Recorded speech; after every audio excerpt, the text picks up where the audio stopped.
Hello friends, this is Sumitra and welcome to TET Manthan. तो आज की इस वीडियो में हम डिस्कस करने वाले हैं कंप्लीट इंग्लिश पेडागोजी को। वैसे तो मैं कंटेंट को आप लोगों के साथ में ऑलरेडी डिस्कस कर चुकी हूँ कंप्लीट इंग्लिश पेडागोजी वाली वीडियो में, बट इस वीडियो में कुछ खास ये है कि हम यहाँ पर डिस्कस करेंगे 150 करीब क्वेश्चंस को, यानी 150 करीब क्वेश्चंस को हम डिस्कस करेंगे। कम से कम टाइम में कोशिश करूँगी मैं कि आपको ज़्यादा से ज़्यादा जो कंटेंट है वो मैं प्रोवाइड करवा सकूँ। तो इसीलिए जो स्टूडेंट मेरे साथ पहले से जुड़े हुए हैं, रेगुलर व्यूअर्स हैं, उनको सबको पता है कि मैं आप लोगों का टाइम जो है वो कितना कीमती मानती हूँ। इन 150 क्वेश्चंस को आप अगर कहीं और देखेंगे तो आपको 10 वीडियो में देखने के लिए मिलेंगे, बट यहाँ हम इसको एक ही वीडियो में डिस्कस करेंगे बिकॉज 20th को आपका एग्ज़ाम है। और प्लीज़ इसको अपने सभी फ्रेंड्स के साथ में शेयर करना, और एक एक क्वेश्चंस के साथ में मैं बहुत सारी टर्म्स को क्लियर करते हुए चलूँगी। तो please I request you, not for me, it's only for you, कि आप लोग वीडियो को पूरा देखें, एक क्वेश्चंस को पूरा समझ करके चलें। क्योंकि जो लोग क्वेश्चन के सिर्फ आंसर देखते हैं वो 70 बार क्वेश्चंस को करने के बाद भी एग्जाम में जाकर गलती करते हैं, क्योंकि वो क्वेश्चन की लैंग्वेज को नहीं समझते हैं। ठीक है, सिर्फ आंसर्स देख करके चलोगे तो प्लीज़ इस वीडियो को यहीं स्टॉप कर दीजिए आप लोग, और आप आराम से जाकर के आंसर की से आंसर देखिए, फिर कोई मतलब नहीं है मेरे डिस्कशन का। ठीक है, तो पूरी वीडियो को अच्छे से देखना, अपने सभी फ्रेंड्स के साथ में शेयर करना। I hope for the best आप लोगों का एग्ज़ाम हो। ठीक है, आने वाली शिफ्ट्स में कोई प्रॉब्लम ना आए और आपका एग्ज़ाम जो है वो बहुत अच्छे से हो जाए। ठीक है, चलिए, जो फर्स्ट शिफ्ट आई थी, जो आपका एग्ज़ाम हुआ था, फर्स्ट जो हुआ था, उससे हमें इतना ज़रूर पता चल गया कि आपका सीटेट का एग्ज़ाम जो है वो बिल्कुल पहले की तरह आने वाला है। कुछ भी नया नहीं हुआ है, जैसा कि मैंने आपको पहले ही बताया था। जो रेगुलर आप लोग स्टूडेंट हैं उनको पता ही होगा, मैं हमेशा ही कहती हूँ कि सीटेट का एग्ज़ाम जब तक सिलेबस नहीं चेंज हो जाता तब तक इसी ग्रह से बन के आएगा, कोई दूसरे ग्रह से नहीं आने वाला है। और ऐसा हुआ भी, आपने फर्स्ट शिफ्ट में देखा होगा कि सारे के सारे क्वेश्चंस ऑलमोस्ट आपके कंटेंट से आए हैं, एनसीईआरटी से आए हैं और प्रीवियस ईयर से आए हैं। ठीक है, तो इसीलिए ये 150 क्वेश्चंस आपके लिए बहुत ज़्यादा इंपॉर्टेंट है। चलिए फटाफट से डिस्कशन स्टार्ट कर लेते हैं, और इसको प्लीज़ अपने सभी फ्रेंड्स के साथ में आप शेयर ज़रूर करें। चलिए फटाफट से देख लेते हैं फर्स्ट क्वेश्चन आप लोगों के सामने क्या है। फर्स्ट क्वेश्चन क्या है आप लोगों के सामने कि a language teacher firstly ask student to introduce themselves to each other in class. एक लैंग्वेज की टीचर है, ठीक है, वो क्या कहती है, सबसे पहले बच्चों को कहती है कि introduce themselves to each other in the class, कि एक दूसरे को क्लास में, आप लोग क्लास में एक दूसरे को इंट्रोड्यूस करो। ठीक है, फिर वो बोलती है then she ask them to introduce their friend to each other. अब आप अपने फ्रेंड्स को एक दूसरे से मिलवाइए कि ये मेरा फ्रेंड है, आप इसको बताइए ये मेरा फ्रेंड है। This activity will help them to increase. ये एक्टिविटी जो है वो किस चीज़ को इंक्रीज कर रही है, BICS को यानी बिक्स को, CALP को, PPPP को, या फिर ELT को। ठीक है, तो ये पूछा गया आपसे कि ये जो एक्टिविटी है बेसिकली ये किस चीज़ को इंक्रीज़ कर रही है। तो सबसे पहले आपको पता होना चाहिए बिक्स है क्या। ये बिक्स को इंक्रीज़ करती है जो एक्टिविटी है, क्योंकि एक नॉर्मल कन्वर्सेशन हो रही है वहाँ पे। तो बिक्स क्या होती है, बेसिक इंटरपर्सनल कम्युनिकेशन स्किल। ठीक है, क्या होती है, बेसिक इंटरपर्सनल कम्युनिकेशन स्किल। इसको याद रखना है आप लोग, ये आपसे कभी कभी इसकी आपकी क्या है फुल फॉर्म भी पूछ ली जाती है, और कई बार पूछी गई है सीटेट में ही। बिक्स की क्या होती है, बेसिक इंटरपर्सनल कम्युनिकेशन स्किल। इसका मतलब होता है जब आप डे टू डे लाइफ में जो कम्युनिकेशन करते हैं वो होती है बेसिक इंटरपर्सनल कम्युनिकेशन स्किल। ठीक है, CALP होती है आपकी कॉग्निटिव। CALP क्या होती है आपकी, कॉग्निटिव। ठीक है, कॉग्निटिव एकेडमिक लैंग्वेज प्रोफिशिएंसी। ठीक है, याद रखना है, कॉग्निटिव एकेडमिक लैंग्वेज प्रोफिशिएंसी। कभी कभी इस एकेडमिक की जगह आपको एडवांस लिखा मिलेगा तो वो भी ठीक होगा। ठीक है, तो क्या होगा, कॉग्निटिव एडवांस लैंग्वेज प्रोफिशिएंसी। ये कब होती है आपकी, जब आपका एक फॉर्मल तरीके से जब बातचीत होती है। ठीक है, तब हम इसको यूज़ करते हैं, जब दिमाग लगता है बच्चे का, एक फॉर्मल वे में बातचीत होती है। PPP ये आपका एक टीचिंग का मेथड है। ठीक है, ELT होता है आपका इंग्लिश लैंग्वेज टीचिंग। ये कोई खास वो नहीं है, आपका टर्म नहीं है। चलिए नेक्स्ट देखते हैं। In a language class student are memorising the dialogue through drill and practice. Students जो है वो डायलॉग्स को याद कर रहे हैं, किसके थ्रू, प्रैक्टिस और ड्रिल के थ्रू। यानी कि कहीं ना कहीं क्या कर रहे हैं, रट्टा मार रहे हैं डायलॉग्स का। Teacher correcting their pronunciation and mistake immediately. और जैसे जैसे वो रट रहे हैं तो टीचर क्या है, उनकी प्रोनाउंसिएशन को और उनकी मिस्टेक्स को करेक्ट करती जा रही है। इस तरीके से चोरस में, ग्रुप में डायलॉग्स को प्रैक्टिस करना, ये कौन सा मेथड है, डायरेक्ट मेथड है, नेचुरल है, ऑडियो लिंगुअल है, या फिर CLT मेथड है। तो ये कौन सा मेथड कहेंगे, हम इसको ऑडियो लिंगुअल मेथड कहेंगे। ऑडियो लिंगुअल मेथड आप हमेशा याद रखना एक बिहेवियरिस्ट अप्रोच को मानता है। ऑडियो लिंगुअल में क्या है कि चीज़ों को सुनो, उन्हें रट लो। जैसे कि कुछ लोग आपको बोलते हैं ना, इंग्लिश अगर आपको सीखनी है तो फ्रेजेस को रट लो, तो आप बोल पाओगे उनको सिचुएशन के अकॉर्डिंग। तो यहाँ पे क्या है, टीचर याद करवा रही है डायलॉग्स को। तो हमेशा याद रखना बिहेवियरिस्ट अप्रोच को मानता है जो ऑडियो लिंगुअल मेथड होता है वो, कि भाई चीज़ों को रट लिया जाए। डायरेक्ट मेथड क्या होता है, जब आप डायरेक्टली लैंग्वेज को सिखाते हैं। इंग्लिश को अगर सिखाना है तो इंग्लिश का आप उनको वातावरण देंगे, मदर टंग को भी यूज़ नहीं करेंगे। नेचुरल मेथड भी आपका डायरेक्ट मेथड को ही नेचुरल मेथड कहा जाता है, इसका दूसरा नाम है ये। CLT मेथड होता है कम्युनिकेटिव लैंग्वेज टीचिंग, यानी कि आप कम्युनिकेशन पे ज़्यादा जोर रखते हैं। बच्चे की आप गलतियां नहीं निकालेंगे, सिर्फ देखेंगे कि वो कम्युनिकेट कर पाए, ठीक है, बेझिझक कम्युनिकेट कर पाए, ठीक है। नेक्स्ट अगर हम बात करें, literature should be include in language classroom because literature को लैंग्वेज क्लासरूम में इंक्लूड करना चाहिए। It help learner to be building writers to budding writers, ठीक है। जी नहीं, ऐसा नहीं होता है कि वो राइटर्स को बडिंग करने के लिए किया जाए। To give exposure to different grammatical forms और स्ट्रक्चर, ठीक है। To develop moral values among the learner, या फिर to expose them to different genres और जेनरस कल्चर और सोशल वैल्यूज़। ये बिल्कुल ठीक बात है कि बच्चा जो है वो लिटरेचर के थ्रू, ठीक है, ऐसा नहीं है कि सिर्फ ग्रामेटिकल फॉर्म्स और स्ट्रक्चर वो लिटरेचर से समझ जाएगा, या फिर सिर्फ मॉरल वैल्यूज़ होना ही सही, वो नहीं हमेशा कि लिटरेचर में मॉरल वैल्यूज़ मिलेंगी। यहाँ क्या है, जेनरस क्या होता है, विभिन्न तरीके की शैलियाँ, ठीक है, अलग अलग शैलियों से उसका परिचय होगा, अलग अलग कल्चर से वो जुड़ेगा, और सोशल इश्यूज़ के बारे में क्या है उसको एक्सपोज मिलेगा, यानी उसको सीखने के लिए मिलेगा अगर वो लिटरेचर को पढ़ता है तो, ठीक है। फिर आता है the oral error of the student can be best corrected if the teacher. बच्चा जो बोल रहा है, जो ऑरल एरर्स है उसके, वो किस तरीके से बेस्ट तरीके से करेक्ट किए जा सकते हैं टीचर के द्वारा। Correct an error directly after the student has made the error, मतलब जैसे ही बच्चे ने एरर किया आपने उसको ठीक कर दिया, इससे क्या होगा, बच्चा बोल नहीं पाएगा आपको। तो ऐसा आपको कभी भी नहीं करना है as a teacher. Point out the error in general and lets the student try to correct himself first, ठीक है। या फिर ignore the error, it may hamper their learning. जी बिल्कुल नहीं, अगर आप एरर्स को इग्नोर करेंगे तो बच्चे के एरर को ठीक कौन करेगा, ठीक है। Ask other student to help him peer tutoring, no, ऐसा भी नहीं है कि आप किसी और बच्चे को बोलेंगे उसके एरर्स ठीक कर दो। आप क्या करेंगे, पॉइंट आउट करेंगे उन एरर्स को जर्नल में। ऐसा नहीं है कि आप उसको उसी की टाइम टोकेंगे, बिल्कुल नहीं, उसको एज अ जर्नल आप उसको पॉइंट आउट करेंगे, और फिर उसके बाद में let the student try to correct himself first. सब आप बच्चे को खुद उसको करेक्ट करने देंगे, ठीक है। जैसे बच्चे ने कोई चीज़ को गलत प्रोनाउंस किया तो आपने क्या किया, उसको कॉन्टेक्स्ट में ही सही प्रोनाउंस करके बता दिया, ताकि बच्चा खुद से समझ सके कि अच्छा मैंने ये चीज़ को गलत तरीके से बोला था, ठीक है। नेक्स्ट क्या आपका, teacher makes her learners respond to her action and speech only by bodily movement.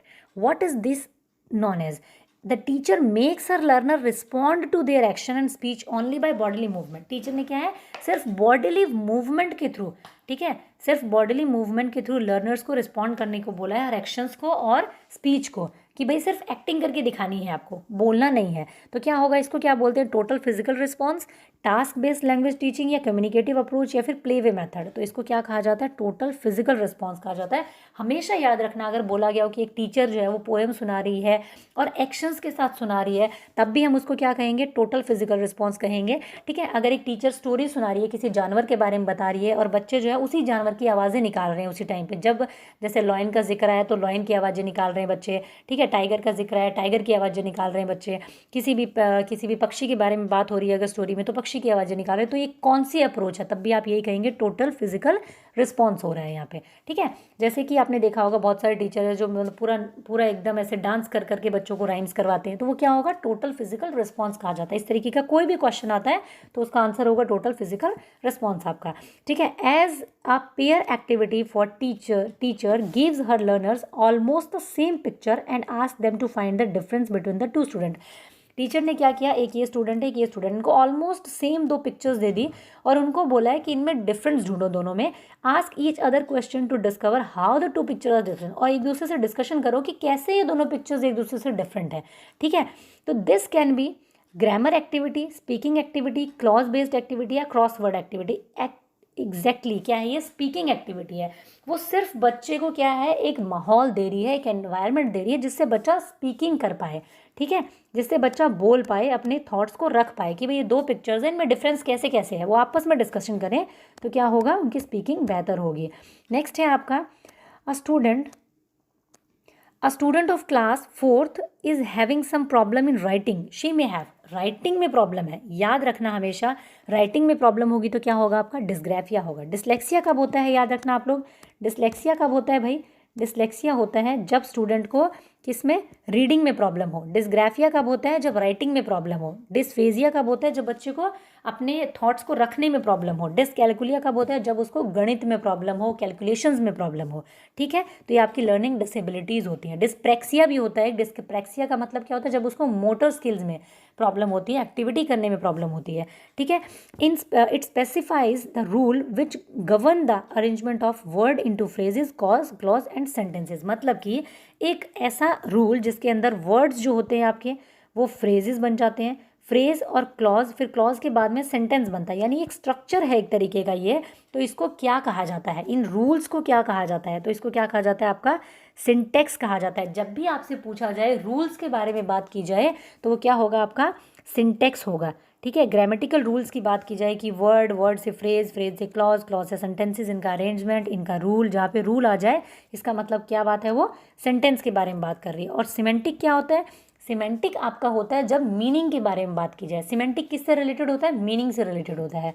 ठीक है, a teacher is facing the problem of students poor spelling. एक टीचर फेस कर रही है स्टूडेंट की पुअर स्पेलिंग को। She listed the probable cause for it. ठीक है, वो एक कुछ लिस्ट करती है, बहुत सारे प्रोबेबल कॉज, मतलब क्या क्या कारण हो सकते हैं, संभावित कारण, उनको लिस्ट बना लेती है। And then decided to frame some step to overcoming it. और इसके बाद में वो डिसाइड करती है कि क्या क्या चीज़ें मैं जो है इसको ठीक करने के लिए करूँगी। ठीक है, तो इसको हम क्या कहते हैं? इस होल प्रोसेस को क्या कहेंगे? कि उसने पहले देखा वो एरर कर रहे हैं, फिर उसने उसको लिस्ट बनाया कि क्या क्या रीज़न हो सकते हैं उनके एरर करने के, या फिर उसने क्या किया? उस डिसाइड किया कि वो किस तरीके से उसको ओवरकम करेगी, किस तरीके से इसको ठीक करेगी। तो इस पूरे प्रोसेस को क्या कहते हैं? इस पूरे प्रोसेस को कहते हैं एक्शन रिसर्च। रीट के स्टूडेंट्स तो बहुत भली भांति जानते होंगे, एक्शन रिसर्च एक कंप्लीट टॉपिक है जो रीट में पूछा जाता है। इसका मतलब क्या होता है? कि जो स्कूल की चार दीवारी की जो समस्याएं होती हैं ना, वो स्कूल की चार दीवारी के अंदर ही सुलझा ली जाती है। प्रिंसिपल से रिलेटेड समस्या है तो प्रिंसिपल सुलझा लेगा।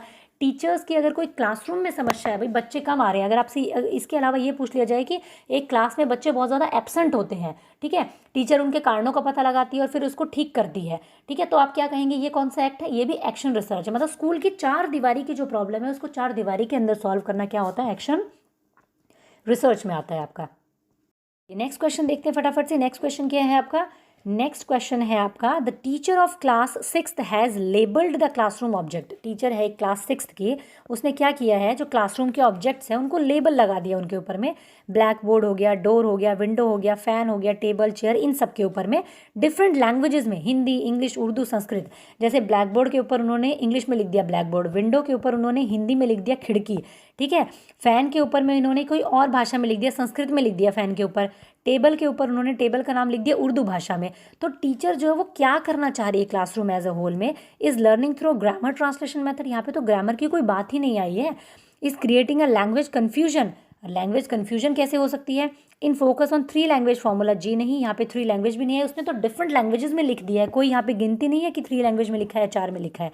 ठीक है, in are rich resource of is are rich resource for promoting multilingualism. ये आप याद रखेंगे, आपकी क्लास में बहुत सारी भाषाओं के बच्चे हैं और आपको क्या करना है? उस मल्टीलिंगुअलिज्म को हमेशा वेलकम करना है, उसको प्रमोट करना है। बच्चों को ये एहसास दिलाना है कि अगर आप उर्दू मतलब भाषा को मानते हो, उर्दू बैकग्राउंड से हो, संस्कृत बैकग्राउंड से हो, गुजराती से हो, पंजाबी से हो, तब भी आपकी भाषा को इस क्लास में सम्मानित किया जाएगा, उसका वेलकम किया जाएगा। उसी को कहा जाता है मल्टीलिंगुअलिज्म। और इसको हम क्या करते हैं? एज ए एसेट और एज अ क्या करते हैं? हम रिसोर्स लेकर के चलते हैं मल्टी लिंगुअलिज्म को। कभी भी इसको हम रुकावट नहीं मानते। Reading picture books means, reading picture book यानी पिक्चर बुक्स को रीड करना क्या होता है? Exposing learner to different styles of drawing. जी नहीं, ड्राइंग के लिए थोड़ी पढ़ते हैं पिक्चर बुक्स को हम लोग। To help learner to understand and analyse the picture. जी नहीं, ऐसा भी नहीं है कि उन पिक्चर्स को एनालाइज करता है बच्चा। To help learner to draw neat and colourful picture. जी नहीं, यहाँ पे ड्राइंग की तो बात ही नहीं हो रही है, हम इंग्लिश के कॉन्टेक्स्ट में बात कर रहे हैं। That children love picture and it will be fun loving class.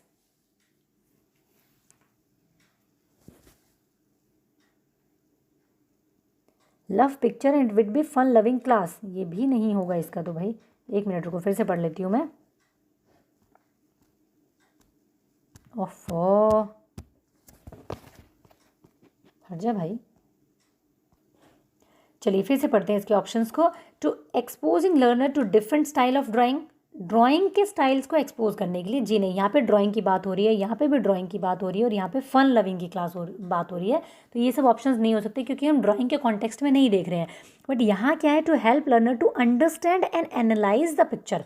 ठीक है, अंडरस्टैंड करेगा बच्चा उस रीडिंग पिक्चर्स बुक को कि भाई ये पिक्चर्स जो है वो क्या कह रही है, और उनको अंडरस्टैंड करने की कोशिश करेगा। जो भी स्टोरी होगी या जो भी कोई एक कंटेंट होगा उसको अंडरस्टैंड करने की कोशिश करेगा।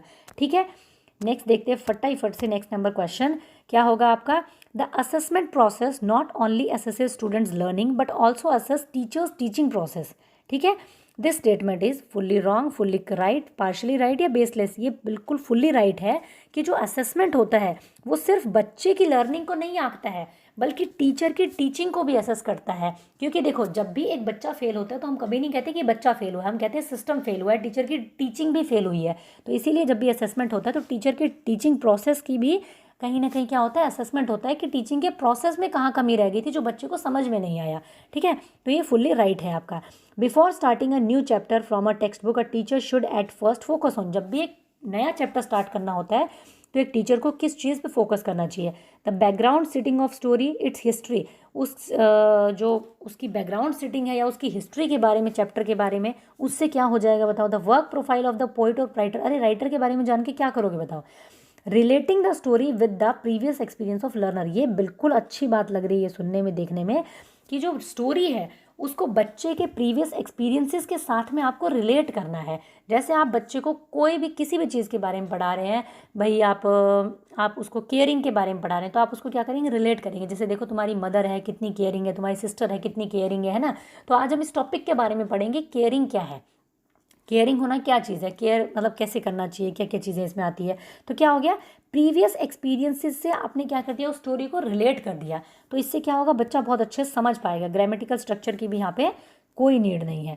ठीक है, नेक्स्ट चलते हैं फटाफट से। नेक्स्ट नंबर क्वेश्चन आपका क्या है। The language which is learn from environment without any explicit teaching is. ठीक है, जब भी कोई लैंग्वेज आपसे विदाउट एक्सप्लिसिट टीचिंग के पढ़ी जाती है लैंग्वेज, तो वो क्या होती है, आपकी फर्स्ट लैंग्वेज होती है। हमेशा याद रखना, मैंने आपको जब लैंग्वेज एक्विजिशन और लैंग्वेज लर्निंग करवाया था तो मैंने आपको बताया भी था, फर्स्ट लैंग्वेज को कई तरीके से बोला जाएगा। या तो इसको क्या कहेंगे, मदर टंग कह दिया जाएगा, या फिर आपकी वर्नाकुलर लैंग्वेज भी इसको कहा जाता है कई बार। ठीक है, या फिर इसको फर्स्ट लैंग्वेज भी कहा जाता है। बट आपको याद रखना है विदाउट एनी एक्सप्लिसिट टीचिंग, यानी बाहर की किसी टीचिंग के बिना, कोई फॉर्मल टीचिंग के बिना इसको सीखा जाता है। तो इसको क्या कहते हैं, इसको हम कहते हैं first language. Teacher ask learner to read aloud in the English classroom. This way of reading will enable learner to develop reading skill with understanding. फिर बच्चा जो है वो अंडरस्टैंडिंग के साथ रीडिंग करे, ये डेवलप कर पाएगा। Enable learner to read with correct pronunciation using the punctuation marks. बिल्कुल ठीक बात है, टीचर ने कहा कि ज़ोर ज़ोर से बोल करके पढ़ना है। इसका मतलब टीचर क्या करना चाह रही है, this way of reading will enable learner to read with correct pronunciation. क्योंकि बच्चा जैसे ही गलत पढ़ेगा तो टीचर उसका प्रोनाउंसिएशन को क्या है, कहीं ना कहीं करेक्ट कर पाएगी। अगर स्पेशली छोटी क्लासेस के लिए बच्चा अगर मन मन में पढ़ रहा है तो टीचर को ये पता नहीं चलेगा कि बच्चा कौन सा वर्ड ठीक से प्रोनाउंस कर रहा है या वो गलत ही सीखे जा रहा है। ठीक है, तो इसलिए ये आपका क्या हो जाएगा, आंसर हो जाएगा। फास्ट रीडर हमें नहीं बनाना है बच्चे को, ना ही ऐसा कोई सिलेबस से रिलेटेड बात होती है। ठीक है, नेक्स्ट अगर हम बात करें तो क्या होगा, विच one of the following activity comes under kelp. तो कैल्प क्या था, मैंने आपको बताया था, कॉग्निटिव एकेडमिक लैंग्वेज प्रोफिशिएंसी। तो writing book reviews, making reservations, answering call या फिर मेकिंग एन अपॉइंटमेंट। तो देखो, मेकिंग रिजर्वेशंस हो गया, आंसरिंग कॉल हो गया या मेकिंग एन अपॉइंटमेंट, ये सारी क्या होगी, ये आपकी बिक्स में आ जाएगी, बेसिक इंटरपर्सनल कम्युनिकेशन स्किल। क्योंकि ये डे टू डे एक्टिविटी में हम लोग ये बातें करते हैं। बट किसी बुक का रिव्यू जब इंसान लिखेगा तो उसे कॉग्निटिवली कनेक्ट करते हैं हम, सोच समझ करके लिखेगा। जैसे कि आपने देखा होगा, मूवी का रिव्यू देते हैं लोग, कपड़ों का रिव्यू देते हैं, तो क्या होता है, क्रिटिकली सोचते हैं, वो उसके बारे में अच्छी चीज़ें बताते हैं, बुरी चीज़ें बताते हैं, सब कुछ बहुत ही ध्यान से पढ़ना पड़ता है, पहले एनालाइज करके फिर हमें बताते हैं। तो इसका मतलब इसमें क्या है, आपका कॉग्निशन की ज़रूरत होती है। ठीक है, तो इसको हम बोलते हैं कॉग्निटिव एकेडमिक लैंग्वेज प्रोफिशिएंसी। ठीक है, एज पर स्टीफन क्रेशन, इससे भी कई बार क्वेश्चन आ जाता है स्टीफन क्रेशन से आपका, जो कि एक्विजिशन को ही मानते हैं। The effective language teacher is someone who can provide input and help make it dash in a low anxiety situation. तो एक इफेक्टिव टीचर जो है वो लैंग्वेज टीचर क्या करेगा, प्रोवाइड करेगा आपको इनपुट्स और help it कॉम्प्रीहेंसिबल in a low anxiety situation. ठीक है, बच्चा जो है लो एंजाइटी सिचुएशन में सीख सके, यानी बच्चे को कोई उस लैंग्वेज को सीखने में कोई भय ना हो, डर ना हो, इस तरीके से बच्चे को सिखाना है और कॉम्प्रीहेंसिबल मैनर में सिखाना है। कॉम्प्रीहेंसिबल मैनर क्या होता है, जो बच्चे को समझ में आने वाली भाषा हो, कोई लंबी चौड़ी मतलब वहाँ पे वो नहीं करनी है, लैंग्वेज नहीं यूज़ करनी, वोकैबुलरी नहीं यूज़ करनी, उसको सिंपल इनपुट्स देने हैं और कॉम्प्रीहेंसिव इनपुट देने जो कि उसको समझ में आ सके, डेली लाइफ में उसको यूज़ होते हो। ठीक है, the branch of linguistic that deals with the explanation of the relation between language and society is, language और सोसाइटी के दोनों के साथ में जो डील करती है उसको कौन सी ब्रांच कहा जाता है। तो देखो, लैंग्वेज और सोसाइटी दोनों मिलकर भी आप सोचोगे ना तो भी समझ में आ जाएगा क्या होता है, सोशियो लिंग्विस्टिक इसको कहा जाता है, अप्रोच कहा जाता है। ठीक है, तो आपको याद रखना है। नेक्स्ट अगर हम बात करें नेक्स्ट क्वेश्चंस की, तो देखो बाकी के आंसर्स जो बिल्कुल ही अलग है, बिल्कुल ही मतलब बेतुके ऑप्शंस हैं, उनको पढ़ा के मैं आपका टाइम वेस्ट नहीं करूँगी, आपके पास में इतना फालतू टाइम नहीं है फिलहाल। Formative assessments helps in, formative assessment जो होती है वो किस चीज़ में हेल्प करता है, असेसिंग अ टीचर्स एफिशिएंसीज टीचिंग, सिर्फ टीचर की एफिशिएंसी को मापना तो मतलब सिर्फ फॉर्मेटिव का काम नहीं है। Providing qualitative feedback to learner to improve, ये बिल्कुल ठीक बात है कि जो लर्नर होता है उसको क्वालिटेटिव फीडबैक देते हैं ताकि वो इम्प्रूव कर सके। ठीक है, ये क्या होता है आपका फॉर्मेटिव असेसमेंट जो बीच बीच में लिया जाता है, एफए जो लिया जाता है आपका, ताकि पता चल सके कि बच्चा जो है वो कितना इम्प्रूव हुआ है उसकी लर्निंग में। Creating an environment where learner can compete with each other, competition का भाव आ जाए या फिर बहुत अच्छे मार्क्स लेना आ जाए, कॉम्पिटिटिव एग्जाम की बात आ जाए, वो आपके क्या है, नेगेटिव आपके ऑप्शंस होते हैं। और सिर्फ टीचर की प्रोफिशिएंसी को हम नहीं मापते हैं, बल्कि हम देखते हैं कि बच्चे ने कितना इंप्रूव किया है। ठीक है, नेक्स्ट आता है आपका, a teacher divide the class into group of 5 and ask them to discuss what they would do if they were caught in one of the following situation. Ma'am ने क्या किया, 4-4 बच्चों का, 5-5 बच्चों का ग्रुप बना दिया और एक ग्रुप को सिचुएशन दे दी कि इस सिचुएशन में तुम होते तो क्या करते। ठीक है, बोलने के लिए बोला है। Their friend fall down in the playground and hurt, अगर तुम्हारा फ्रेंड जो है वो प्लेग्राउंड में गिर जाए और हर्ट हो जाए तो तुम क्या करोगे, इस ग्रुप को बोल दिया इस बारे में बात करो। ठीक है, they are trapped in a building on fire, अगर वो एक भाई आग लगी हुई बिल्डिंग में फंस जाए तो क्या करेंगे, ये वाला काम इन ग्रुप को दे दिया कि तुम बताओ इस बारे में। ठीक है, they are stuck up in a traffic jam, अगर ट्रैफिक जैम में फंस जाओ तो क्या करोगे, ये एक अलग ग्रुप था चौथा जिसमें 4 बच्चे और थे, इनको ये वाला टॉपिक दे दिया। तो बोलने के लिए दे दिया एक एक टॉपिक इनको। ये कौन सी अप्रोच है आपकी, ग्रामर ट्रांसलेशन मेथड है, ऑडियो लिंग्वल अप्रोच है, या फिर कम्युनिकेटिव लैंग्वेज अप्रोच है, स्ट्रक्चर अप्रोच है। तो ये कौन सी है, कम्युनिकेटिव लैंग्वेज अप्रोच है, क्योंकि टीचर चाहता है कि बच्चे कम्युनिकेट करें। ठीक है, बच्चे डिस्कशन करें इस टॉपिक पे, तभी तो उनकी कम्युनिकेशन स्किल बेहतर होगी ना। ग्रामर ट्रांसलेशन में क्या होता है, ट्रांसलेट करके दिया जाता है आपको। ऑडियो लिंग्वल में क्या होता है, जैसा कि मैंने अभी थोड़ी देर पहले बताया आपको, एक बिहेवियरिस्ट अप्रोच है ये, जिसमें कि रटने पर जोर दिया जाता है, सेंटेंसेस को, फ्रेजेस को, रूल्स को रट लिया जाए। स्ट्रक्चर अप्रोच क्या होती है, जो स्ट्रक्चर पे बल देती है, मतलब आपको क्या है, बिल्कुल ठीक से लिखना है, सब्जेक्ट वर्ब प्लस ऑब्जेक्ट सब कुछ ठीक से होना चाहिए, चाहे आपको बोलना आता हो ना आता हो। ठीक है, ये स्ट्रक्चर पे बेस्ड होती है। ठीक है, तो आपको याद रखना है, communicative language teaching method in English lays stress on giving opportunities to learner to participate in a purposeful talk in classroom as it is promote। किसके बारे में बात कर रहे हैं, CLT के बारे में बात कर रहे हैं। कम्युनिकेटिव लैंग्वेज टीचिंग मेथड जो होती है इंग्लिश में, वो किस चीज़ पे जोर देती है, अपॉर्चुनिटीज़ टू लर्निंग, एक पर्पसफुल टॉक में बच्चा जो है वो पार्टिसिपेट करे, बोले। कम्युनिकेटिव लैंग्वेज टीचिंग की जहाँ बात आ जाए, इसका मतलब बोलने पर जोर दिया जाएगा हमेशा। ठीक है, the use of mother tongue freely in the classroom, ऐसी तो कहीं पे कोई बात नहीं की गई है। Learner to encounter with real life situations, बिल्कुल ठीक बात है, जब आप कम्युनिकेशन का मौका देंगे बच्चे को तो बच्चा जो है वो learners to encounter with real life situations, वो बच्चा रियल लाइफ सिचुएशन में भी फिर क्या करेगा, एनकाउंटर कर पाएगा आराम से। ठीक है, the one that can not be further divided into smallest graphical meaning component is.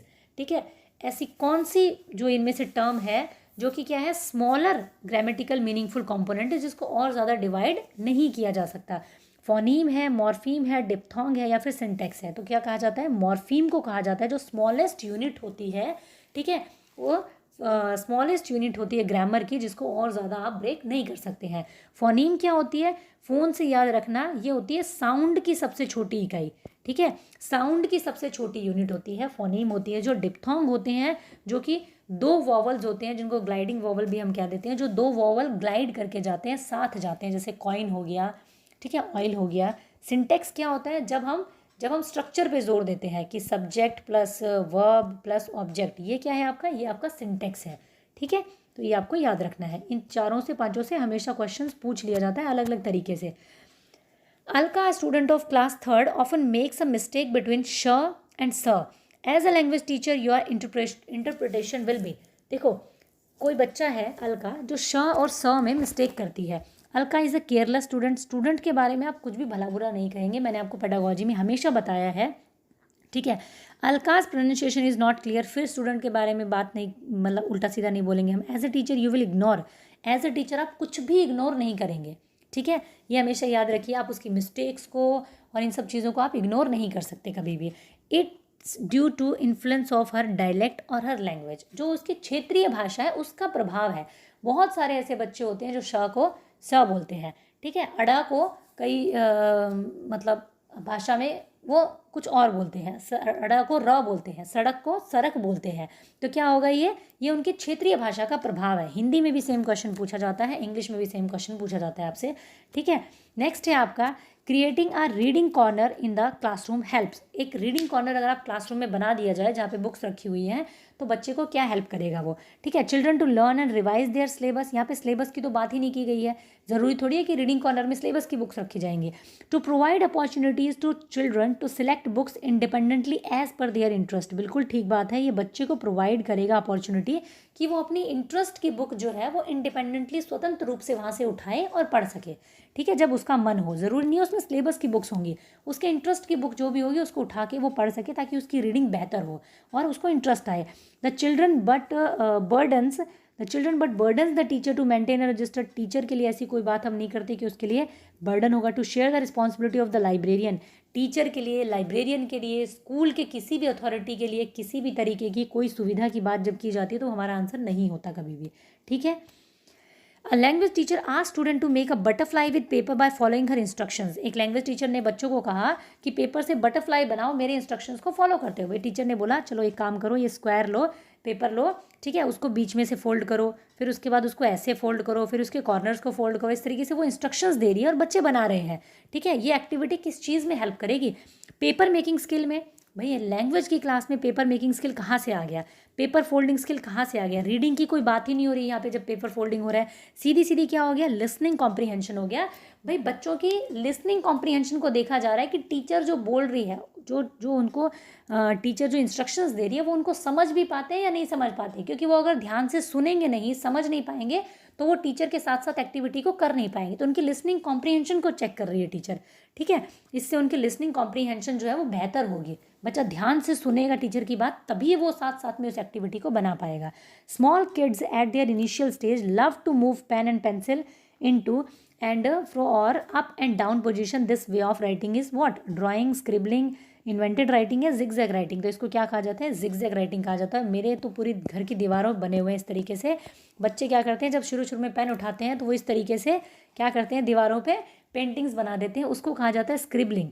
ठीक है, तो ये आपकी राइटिंग की फर्स्ट स्टेज भी होती है। अगर आपसे ये पूछ लिया जाए कि राइटिंग की फर्स्ट स्टेज क्या होती है, तब भी आप क्या कहेंगे, स्क्रिबलिंग होती है। बच्चा सबसे पहले इस तरीके से आड़ा टेढ़ा लिखना सीखता है। In a language classroom a teacher is asking student to interact in groups. इन कीवर्ड्स को पकड़ लेना फटाफट से, ग्रुप में इंटरेक्ट करने को कहती है। Then share their personal response, यानी कि बच्चे को खुल करके एक्सप्लोर करने का मौका दे रही है। पोएम विद ईच अदर, ठीक है।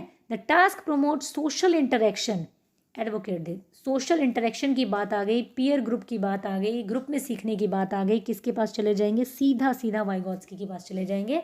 ठीक है, सोशियो कल्चरल थ्योरी के बारे में बात करते हैं, ग्रुप में सीखने को प्रमोट करते हैं। ठीक है, याद रखना हमेशा। A language teacher ask student to collect flowers to make a flower scrap book. She also ask them to write the name of each flower in their language and in English. देखो बहुत ही अच्छी बात बोली है कि एक teacher क्या करती है, स्टूडेंट को बोला है कि फ्लावर्स को कलेक्ट करो एक स्क्रैप बुक बनाओ फ्लावर्स की, और उनका नाम अपनी भाषा में लिखो और इंग्लिश में लिखो। तो टीचर यहाँ पे क्या करना चाह रही है, टीचर जो है, this activity will help her to promote a love for nature, integration of subject, multilingualism या लैंग्वेज अक्रॉस द करिकुलम। यहाँ पे क्या कर रही है टीचर, मल्टीलिंग्वलिज्म को प्रोत्साहित कर रही है। बच्चों को कह रही है अपनी भाषा में उन फ्लावर्स के नाम लिखो। ठीक है। तो बच्चे को क्या है यहाँ पे बहुत अच्छा लगेगा जब वो अपनी भाषा में नाम लिखेगा, तो वो क्या सोचेगा कि भाई मेरी लैंग्वेज की भी रिस्पेक्ट हो रही है। तो एक जो बहुभाषिकता है टीचर उसको प्रमोट कर रही है यहाँ पे। नेक्स्ट देखते हैं फटाफट से, in which of the following the role of the learner is that of an independent learner. ठीक है, teaching aid, building as a learning aid, teaching learning material या इंटीग्रेटेड। इसमें क्या बोला है, role of the learner is that of an independent learner, मतलब वो अपने आप ही सीख रहा है। अगर एज अ लर्नर कोई बच्चा अपने आप सीख रहा है तो इसमें से किस चीज़ के थ्रू सीखेगा, इसको हम कहते हैं building as a learning aid, जिसको कि कहा जाता है बाला, और कई बार इसकी फुल फॉर्म भी पूछ ली जाती है। तो इसका फुल फॉर्म क्या है, बिल्डिंग एज लर्निंग एड। इसका मतलब क्या है, स्कूल की दीवारों पे आपने देखा होगा कि कहीं पे आपका ABCD का पोस्टर लगा हुआ है, कहीं पे वॉवल्स का पोस्टर लगा हुआ है, कहीं पे टेबल्स का पोस्टर लगा हुआ है, कहीं पे आपका जनवरी फरवरी का पोस्टर लगा हुआ है। तो बच्चा क्या है, अपने आप उनको देखते चलते फिरते उनको देखता है और सीख रहा है। इसका मतलब इंडिविजुअल इंडिपेंडेंट लर्नर की तरह सीख रहा है, बिल्डिंग से ही सीख रहा है बच्चा। ठीक है, इन अ लैंग्वेज क्लासरूम, ये इसका आंसर हो गया सेकंड वाला आपका। In a language classroom you have asked student to write down the direction for reaching your home from school. आपने क्या बोला, लैंग्वेज क्लासरूम में यू हैव आस्क्ड स्टूडेंट, बच्चों को बोला कि लिखो तुम कि तुम्हारे your home from school, school से घर जाने की जो तुम्हारी डायरेक्शन है उसको लिखो। When student have written down the direction, जब उन्होंने लिख लिया, they will then present their direction in pair to each other. ठीक है, वो क्या करेंगे, पेयर में उस डायरेक्शन को एक दूसरे को क्या करेंगे, प्रेजेंट करेंगे। तो ये जो एक्टिविटी है किस चीज़ में हेल्प करेगी, ये आपकी किस चीज़ में, देयर कैल्प में, मतलब कि कॉग्निटिव एकेडमिक लैंग्वेज प्रोफिशिएंसी में, या फिर बेसिक इंटरपर्सनल कम्युनिकेशन स्किल में, या फिर their direction sense. Direction sense तो भूल जाया करो आप, क्योंकि ये लैंग्वेज क्लासरूम की बात हो रही है। तो ना तो यहाँ पे ड्राइंग सिखाएंगे बच्चे को, ना डायरेक्शन सिखा रहे होंगे बच्चे को, ठीक है, ना साइंस सिखा रहे होंगे बच्चे को। तो इन सब ऑप्शंस को वहीं पे पहले काट दिया करो। तो फर्स्ट यहाँ पे क्या होगा, their basic interpersonal communication skill, क्योंकि देखो डायरेक्शंस के बारे में बात करना, कोई कॉग्निटिव एकेडमिक लैंग्वेज प्रोफिशिएंसी तो होगी नहीं। ये क्या है, एक नॉर्मल बातचीत है, ताकि बच्चे को अपने एनवायरनमेंट के बारे में बातचीत करना आए टारगेट लैंग्वेज में, इसलिए टीचर ऐसा कर रही है। तो इसको हम क्या कहेंगे, बेसिक इंटरपर्सनल कम्युनिकेशन स्किल कहेंगे। ठीक है, चलिए फटाफट से हम नेक्स्ट देख लेते हैं। नेक्स्ट क्या है आपका, a Hindi speaking teacher gets posted in a primary school which is in the area of Punjab since he does not know the local language of that area. एक हिंदी स्पीकिंग टीचर है, उसको पंजाब में पोस्ट कर दिया और उसको भाई पंजाबी नहीं आती है। ठीक है, तो वो क्या करेगी, apply for the transfer to a Hindi speaking area, वो अप्लाई करेगी ट्रांसफ़र के लिए हिंदी स्पीकिंग एरिया में, या फिर वो क्या करेगी, मोटिवेट द कम्युनिकेटिव। ये देखो, हम ट्रांसफ़र के लिए अप्लाई नहीं करते हैं कभी भी, ये बोल दे कि भाई एज ए टीचर आप अपनी ड्यूटी से भागने लगें, ये ऑप्शन कभी भी ठीक नहीं होगा। Motivate the communicative to learn Hindi as it's a national official language. आप उनको कहेंगे भाई एक काम करो, मैं तो पंजाबी नहीं सीखूंगी, तुम हिंदी सीख जाओ क्योंकि हमारे देश की ऑफिशियल लैंग्वेज है। तो ये बहानेबाजी नहीं चलेगी, एज ए टीचर आपको ही इंप्रूव करना पड़ेगा। ठीक है, communicate in English as it is difficult for him to understand their local dialect. आप क्या करेंगे, इंग्लिश में ही बातचीत करेंगी बच्चों के साथ में, चाहे उनको समझ में आए चाहे उनको ना आए। तो जी यहाँ पे मैं आप लोगों से माफ़ी मांगना चाहूँगी, 4th नंबर ऑप्शन जो है वो मुझसे गलती से यहाँ पे क्रॉप हो गया है, और उसमें ये लिखा हुआ था कि आप बच्चे की जो मदर टंग है उसको इस्तेमाल करेंगी और उससे आप सीखने की कोशिश करेंगी, क्योंकि वहाँ पे आपके पास में जो बच्चे हैं क्लासरूम के वो उसी भाषा में बात कर रहे होंगे, तो उनसे आप थोड़ा थोड़ा क्या करेंगी, सीखने की कोशिश करेंगी। जो 4th नंबर आपके पास में ऑप्शन होगा यहाँ पे वो ये होगा। ठीक है, कि बच्चे की जो भाषा है उससे आप एज ए टीचर सीखने की कोशिश करेंगे। I am really very sorry, ये 4th नंबर ऑप्शन मुझसे पता नहीं कैसे कट गया। ठीक है, बट आप उसको एग्ज़ाम में ध्यान रखना। ठीक है, चलिए नेक्स्ट क्वेश्चन देख लेते हैं फटाफट से। Which of the following classroom practice helps a teacher to develop aural language among the student. किस चीज़ के बारे में बात कर रहे हैं, ऑरल लैंग्वेज को डेवलप करने की बात कर रहे हैं। Chorus reading of the text with the teacher, ये क्या होता है, चोरस मतलब ग्रुप रीडिंग होती है एक तरीके की, reading of the text with the teacher, या फिर chorus recitation, individual recitation of the poem after memorising it. Memorising तो जहाँ देख लो वहीं कट कर दिया करो आप। ठीक है, participating in role play on any one of their favorite scene, practicing the correct pronunciation of new or unfamiliar word। practicing भी अगर आ जाए, जो बहुत ज़्यादा प्रैक्टिस पे हम जोर कभी नहीं देते हैं। ठीक है, या फिर जो टेक्स्ट विद टीचर, ये भी नहीं हम मानेंगे कि अब टीचर के साथ में पढ़ लो। ओरल लैंग्वेज का मतलब क्या है, बच्चा जहाँ पे रोल प्ले की बात आ जाए, वो भी अपने फेवरेट सीन्स के बारे में, तो वो सबसे बेस्ट ऑप्शन है। जहाँ पे बच्चा आपका एक्टिव है ना, वो सबसे बेस्ट ऑप्शन है। इसके अलावा कोई ऑप्शन कितना ही प्यारा लगता हो वो आपका आंसर नहीं होगा 99.9%। ठीक है, participating in role plays on any one of their favourite scenes. ठीक है, नेक्स्ट है आपका, फटाफट से देख लेते हैं। While designing a working activity for a language class a teacher should most importantly focus. Language classroom के लिए कोई भी एक्टिविटी अगर एक टीचर प्लान कर रहा है तो उसको किस चीज़ पे सबसे ज़्यादा फोकस करना चाहिए? Choosing a topic from there surroundings. यही हमें अपने आंसर मिल गया कि जो टॉपिक होगा ना बच्चे के लिए वो आप उसके सराउंडिंग से चूज़ करो, तो उससे क्या होगा, बच्चा उससे आराम से कनेक्ट कर पाएगा। ठीक है, जब भी ऐसा ऑप्शन मिल जाए ना, बच्चे को अपने विचार व्यक्त करने का मौका मिल रहा हो या फिर टॉपिक जो है वो सराउंडिंग से आपका जुड़ा हुआ हो या फिर वो बच्चे को सराउंडिंग से कनेक्ट करता हो या उसकी रियल लाइफ से कनेक्ट करता हो, वो आपका ऑप्शन हमेशा ठीक रहेगा। गिविंग क्लियर इंस्ट्रक्शंस कभी ठीक नहीं होता। वोकेबलरी रिक्वायर्ड टास्क या फिर उनको एक ऑथेंटिक पीस ऑफ राइटिंग दे दो, ये भी कोई अच्छा ऑप्शन है नहीं। इन अ कंस्ट्रक्टिविस्ट क्लासरूम, अब याद रख लेना यहाँ पे एक कीवर्ड पकड़ लेना, कंस्ट्रक्टिविस्ट क्लासरूम है। ठीक है, language learning with most importantly based on, language learning किस चीज़ पे बेस्ड होगी वो देखना है, group discussion and peer interaction. बिल्कुल ठीक बात है। ठीक है, क्या होगा, कंस्ट्रक्टिविस्ट में हमेशा ग्रुप डिस्कशन और पीयर इंटरेक्शन की बात होगी। Minute observation and record of each children's handwriting development, यहाँ पे हैंडराइटिंग की कोई बात ही नहीं हुई है कि पर्टिकुलर हैंडराइटिंग की कोई बात हुई हो। Correction of spelling error, make sure that they are not repeated, हम ऐसा भी नहीं करते हैं। ठीक है, carefully completing the language syllabus, syllabus complete करवाना, कहीं से भी कोई भी तरीके से ऑप्शन आपका सही नहीं होगा कभी भी। Group discussion, peer interaction, social interaction, ये सारी चीज़ें आपकी कंस्ट्रक्टिविस्ट में ही आ जाती हैं क्योंकि बच्चे के हित में है सारी चीज़ें।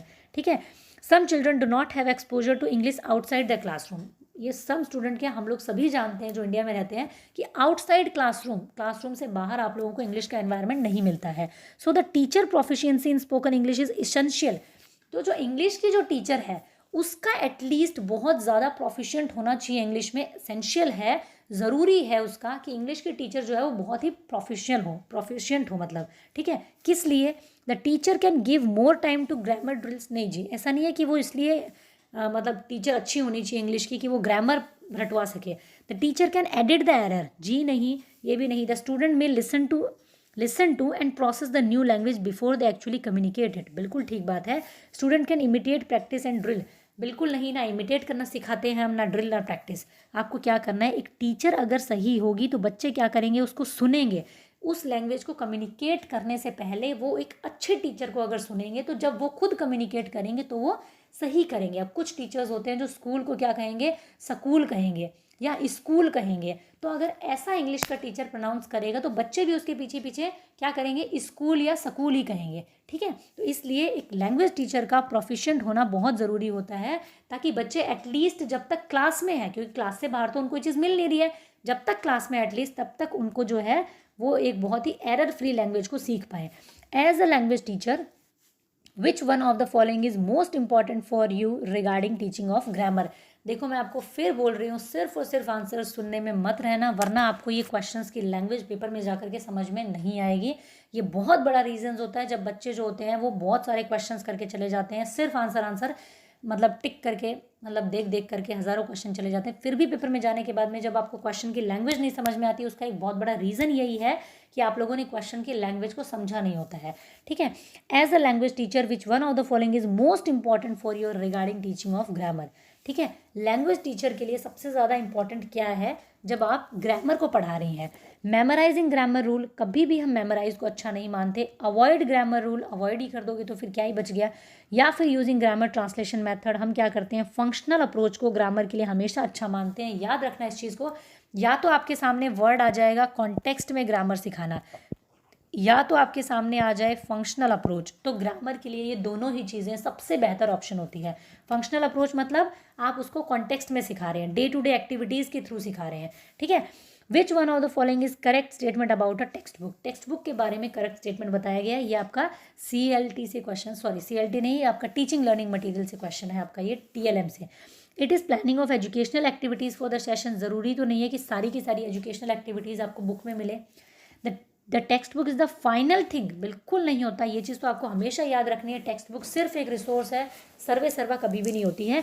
It helps to achieve the objective laid down in the curriculum, या फिर the text book are only source, जी नहीं, जैसा कि मैंने बोला text book one of the source है, मतलब जितने सारे TLMs है उसमें से एक है टेक्स्ट बुक। ठीक है, ऐसा नहीं है कि ओनली सोर्स है।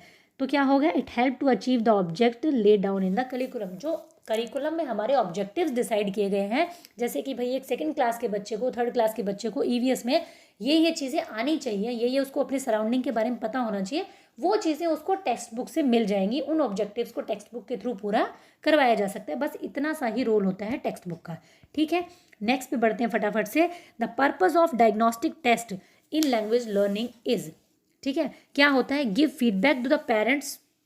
डायग्नोस्टिक टेस्ट क्या होता है, जब हम बच्चे की लर्निंग में गैप्स का पता करते हैं, जब हम बच्चे की जो लर्निंग है उसमें गैप्स का पता करते हैं, कहीं कोई कमी कहाँ रह गई है बच्चे के समझाने में, मतलब हमारे टीचर के समझाने में और बच्चे के समझने में कहाँ कमी रह गई है। ठीक है, फिलिंग द प्रोग्रेस रिपोर्ट या फिर प्लान द क्वेश्चन पेपर, ये सारी चीज़ें बिल्कुल ही फालतू होती हैं। आप सीधा सीधा जब भी डायग्नोस्टिक की बात आए, आप सीधा सीधा गैप के चले जाया करो कि know the gaps in learner understanding, या लर्नर की जो सीखने की वो है उसके अंदर में कहाँ पे कोई कमी रह गई है। ठीक है, फिर हम क्या करते हैं इसके बाद हम देते हैं रेमेडी बच्चे को, जिससे कि उसके जो गैप्स हैं वो फिल हो सके। Which approach lays a lot of emphasis on habit formation, याद रखना हैबिट फॉर्मेशन पे कौन सी अप्रोच है जो सबसे ज़्यादा मतलब बल देती है। कॉग्निटिव अप्रोच कभी भी हैबिट फॉर्मेशन पे बल नहीं देगी, ये हमेशा मतलब एक एक्टिविटी पे बेस्ड होगी हमेशा cognitive approach. Communicative approach communication पे बेस्ड होगी। ठीक है, इक्लेक्टिव अप्रोच होगी जब 3-4 अप्रोचेस को मिक्स करके बना दिया जाता है। तो ये कौन सी बच गई आपकी, बिहेवियरिस्टिक अप्रोच। बिहेवियरिस्टिक क्या कहते हैं भाई, आदत डलवा दो बच्चे को, चाहे वो पैवलव हो गया, उसने कहा कि कुत्ते को आदत डलवा दो घंटी बजे और उसके मुंह से लाल टपकना शुरू हो जाए, इतनी उसको आदत डलवा दो कि उसके सामने खाना आए चाहे ना आए उसके मुंह से लाल टपकनी चाहिए। ठीक है, ऐसे स्किनर ने और थॉर्नडाइक ने, इन सब ने क्या कहा है, बिहेवियरिस्ट है सारे के सारे, इन्होंने हैबिट फॉर्मेशन पे जोर दिया है। ठीक है, तो ये कहते हैं बच्चे को रूल्स रटवा दो, ग्रामर रटवा दो, ये इन सब चीज़ों पे जोर देते हैं। ठीक है, तो भाई रात का बज गया है 1:08 हो चुका है। ठीक है, यही टाइम मिलता है मुझे लॉन्ग बड़ी जब क्लास लेनी होती है, क्योंकि बच्चे सो जाते हैं। तो ठीक है, थोड़ा सा मैं पी लेती हूँ पानी, उसके बाद करती हूँ कंटिन्यू। चलिए नेक्स्ट देखते हैं फटाफट से। The purpose of continuous comprehension evaluation, यानी CCE का क्या पर्पज है, to assess the students understanding of the text book. सिर्फ टेक्स्ट बुक को असेस नहीं करते हम, to assess their learning gaps, बिल्कुल ठीक बात है, अभी भी मैंने आपको बताया। ठीक है, या फिर टू गिव रेगुलर टेस्ट और वीकली टेस्ट, या फिर to assess the level of competency. देखो इसमें 4th भी ठीक है और इसमें 2nd भी ठीक है, इसीलिए ये क्वेश्चन पे आपको क्या है, एक बोनस मार्क्स मिला था। आप लोग अगर आंसर की देखेंगे तो यहाँ पे 9 लिखा होगा आंसर की में। जब भी आप देखते हैं आंसर की में 9 लिखा होता है, इसका मतलब उस क्वेश्चन में 2 या 2 से आंसर ज़्यादा सही हैं, इसलिए बोर्ड जो है उसका एक फ्री मार्क्स आपको सारे स्टूडेंट्स को अलॉट कर देता है। तो ये एक ऐसा क्वेश्चन था जहाँ पे कि 2 या 3 जो आपके ऑप्शंस हैं वो बिल्कुल ठीक हैं, जैसे कि दोनों ऑप्शन ठीक हैं, तो इसका क्या है आपको एक फ्री बोनस मार्क्स मिला होगा जिस टाइम आपका ये पेपर हुआ था। ठीक है, चलिए नेक्स्ट देख लेते हैं फटाफट से। In the context of theory of multiple intelligence, Gardner की जो थ्योरी है मल्टीपल इंटेलिजेंस की, उससे क्वेश्चन किसी भी सब्जेक्ट में पूछा जा सकता है, उसको अच्छे से करके जाना प्लीज़। ठीक है, which one of the following intelligence is related to language, कौन सी ऐसी इंटेलिजेंस होती है जो लैंग्वेज से रिलेटेड होती है, visual spatial, fluency accuracy, linguistic verbal, या फिर आपकी वोकेबलरी ग्रामर इंटेलिजेंस। तो वोकेबलरी ग्रामर कोई है ही नहीं गार्डनर में, ना ये है। विजुअल स्पेशल क्या होती है, जो कि आपकी स्पेस के बारे में बात करती है, जो जगह के बारे में बताते हैं, जैसे आर्किटेक्टर वगैरह हो गए। ठीक है, यहाँ क्या होगा, लिंग्विस्टिक वर्बल इंटेलिजेंस, जो कि भाषाविद होते हैं, जो कि भाषा के मामले में जिनकी अच्छी बुद्धि होती है। ठीक है, नेक्स्ट पे चलते हैं फटाफट से। Under which act did English get the status of associate official language, किस एक्ट के अंडर इंग्लिश को एसोसिएट ऑफिशियल लैंग्वेज कहा जाता है, तो आप याद रखेंगे ऑफिशियल लैंग्वेज एक्ट, OLA आप बोल सकते हैं, ऑफिशियल लैंग्वेज एक्ट आर्टिकल 343 के अंडर इसको एसोसिएट ऑफिशियल लैंग्वेज माना जाता है। ठीक है, banishing mother tongue in the classroom is the characteristic feature of dash method. Banishing mother tongue यानी कि मदर टंग पे रोक लगाई जाती है, ऐसा कौन सा मेथड है, तो वो मेथड कौन सा होता है, डायरेक्ट मेथड होता है। जब आप क्या करते हैं, इंग्लिश को इंग्लिश के थ्रू सिखाते हैं, जैसे इंग्लिश मीडियम स्कूल्स में होता है, वहाँ पे क्या होता है, बिल्कुल ही रोक लगाई जाती है कि आपको इंग्लिश जो है आपको हिंदी बोलते हुए हम बिल्कुल भी बर्दाश्त नहीं करेंगे, आपको सिर्फ और सिर्फ इंग्लिश ही बोलनी होगी। ठीक है, बाइलिंगुअल क्या होता है, जब आप दोनों भाषाओं में बात करते हैं। ग्रामर ट्रांसलेशन भी वही सेम चीज़, आपको चीज़ें इंग्लिश में बताएंगे फिर हिंदी में ट्रांसलेट करके देंगे। नेचुरल भी क्या होता है, डायरेक्ट मेथड होता है। अच्छा जी, तो ये जो 119 क्वेश्चन है इसमें भी आपको बोनस मार्क्स मिला होगा, क्योंकि डायरेक्ट मेथड और नेचुरल मेथड दोनों क्या होते हैं, सेम होते हैं बिल्कुल, तो इसमें भी आपको बोनस मार्क्स मिला होगा वहाँ पर। ठीक है, चलिए फटाफट से देख लेते हैं। अ teacher is appreciating a child for his overall language use. बच्चे ने जो ओवरऑल लैंग्वेज यूज़ किया है उसके लिए टीचर ने उसको क्या किया है, उसको अप्रिशिएट किया है। Though some of words were misspelled by him, ठीक है, though some of words were misspelled by him. देखो बच्चे ने क्या किया, ओवरऑल लैंग्वेज को यूज़ किया है, बट उसने क्या किया है, कुछ वर्ड्स को वहाँ पे गलत तरीके से स्पेलिंग लिखी है, फिर भी टीचर ने उसको अप्रिशिएट किया है। The teacher is using dash approach, structural, communicative, constructive या फिर होल लैंग्वेज। अब देखो इस क्वेश्चन में भी आपको बोनस मार्क्स मिला है, क्योंकि कम्युनिकेटिव भी हम इसको कह सकते हैं, कंस्ट्रक्टिविस्ट भी कह सकते हैं और होल लैंग्वेज भी कह सकते हैं, ठीक है। तो यहाँ पे आपको क्या है, इसमें भी बोनस मार्क्स मिला था आपको। चलिए नेक्स्ट पे बढ़ जाते हैं फटाफट से हम लोग। चलिए नेक्स्ट क्वेश्चन क्या है आपका, dash deals with the level of meaning in language.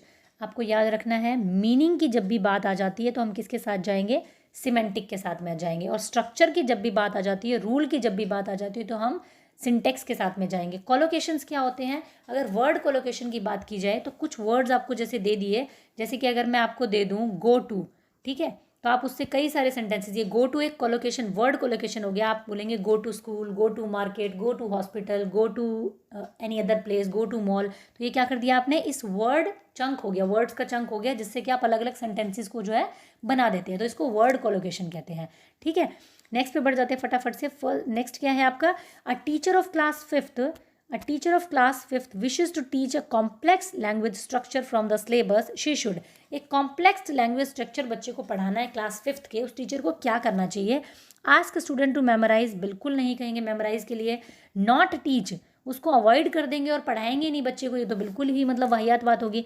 Focus on listening speaking practice instead of teaching grammar, जी नहीं, ऐसा भी नहीं करेंगे हम क्या करेंगे, use a grammar game with the focus on this complex structure. इस कॉम्प्लेक्स स्ट्रक्चर को फोकस करते हुए ग्रामर गेम के थ्रू सिखाएंगे, क्योंकि गेम्स में बच्चा क्या है, बहुत ईजिली सीख जाएगा और एक्टिविटी के थ्रू सीख जाएगा, ठीक है। नेक्स्ट देख लेते हैं फटाफट से। नेक्स्ट क्या है आपका, the study of how words combined to phrase. देखो ये क्वेश्चन फिर से रिपीट हो गया, और इसलिए इसको ध्यान में रखना प्लीज़, क्या पता इस बार भी आपके सीटेट में आ जाए, कि वर्ड्स कंबाइन करके फ्रेज बनाते हैं, फ्रेज कंबाइन करके आपके क्लॉज बनाते हैं, clause join two sentence is known as, क्या कहेंगे हम इसको, सिंटेक्स कहेंगे, क्योंकि यहाँ पे बात क्या हो रही है, रूल्स के बारे में बात हो रही है। देखो ऑप्शन भी सेम है, बस यहाँ पे ऊपर क्वेश्चन बदल गया है, ठीक है, तो आपको याद रखना है इस चीज़ को।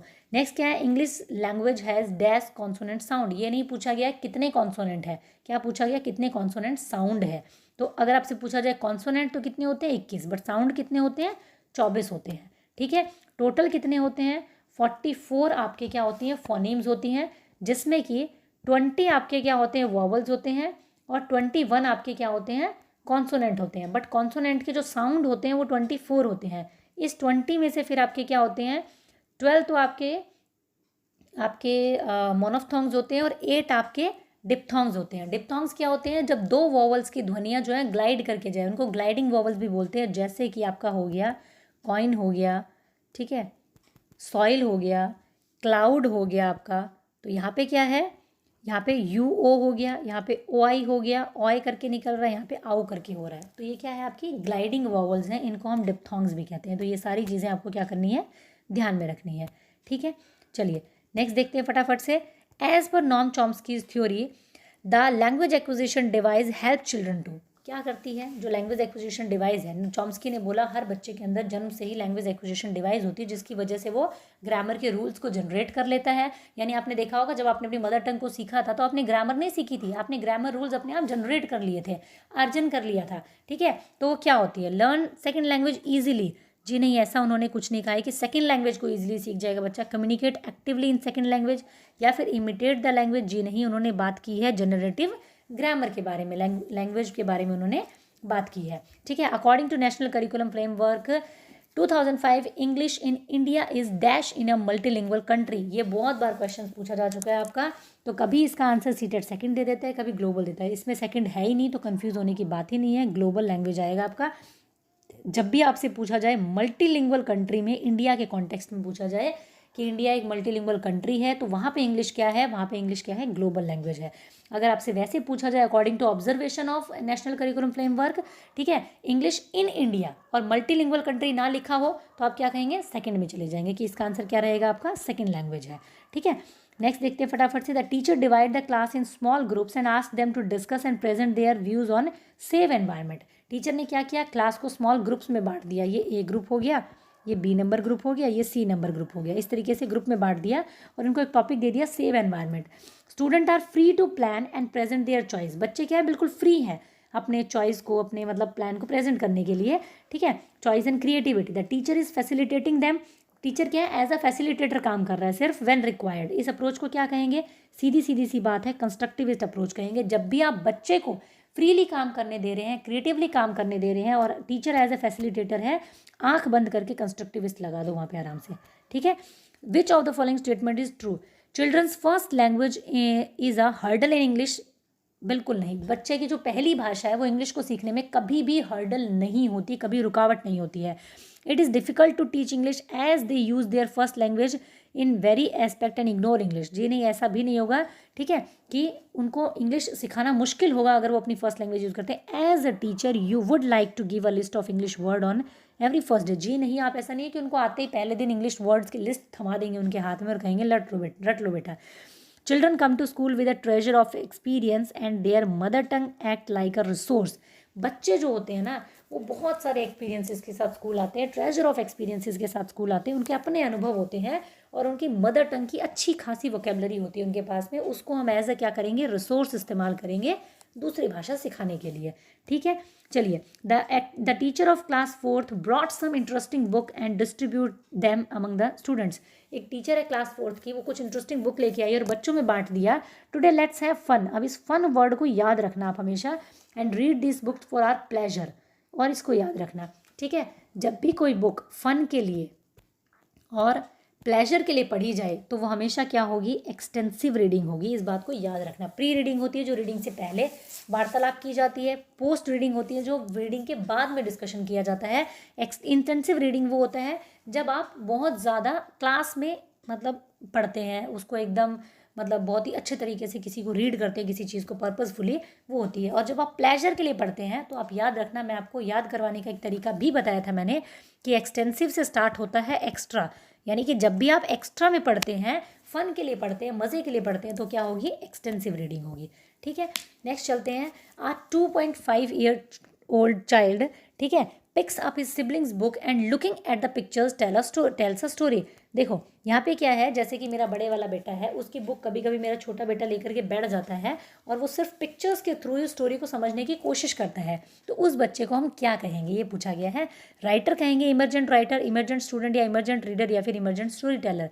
तो हम क्या कहेंगे इसको, इमर्जेंट रीडर कहेंगे। मतलब कि एक सीखता हुआ रीडर है वो, ठीक है, इमर्जेंट रीडर कहेंगे उसको हम, वो जो कि पिक्चर्स के थ्रू स्टोरी को समझने की कोशिश कर रहा है। Before starting a new chapter on the honest would cutter. Honest would cutter जो आपका ईमानदार लकड़हारा है, आप सब ने कहानी सुनी होगी। उस चैप्टर को स्टार्ट करने से पहले टीचर ने क्या किया, ऑनेस्टी के ऊपर एक डिस्कशन स्टार्ट कर दिया कि अच्छा भी बताओ, तुमने ऑनेस्टी के बारे में सुना होगा, ईमानदारी क्या चीज़ है, तुम में से कौन कौन ईमानदार है, ठीक है। ये सब चीज़ें उन्होंने डिस्कशन में स्टार्ट कर दिया। इस एक्टिविटी का क्या पर्पस था, क्या अचीव करना चाहती है टीचर, ठीक है।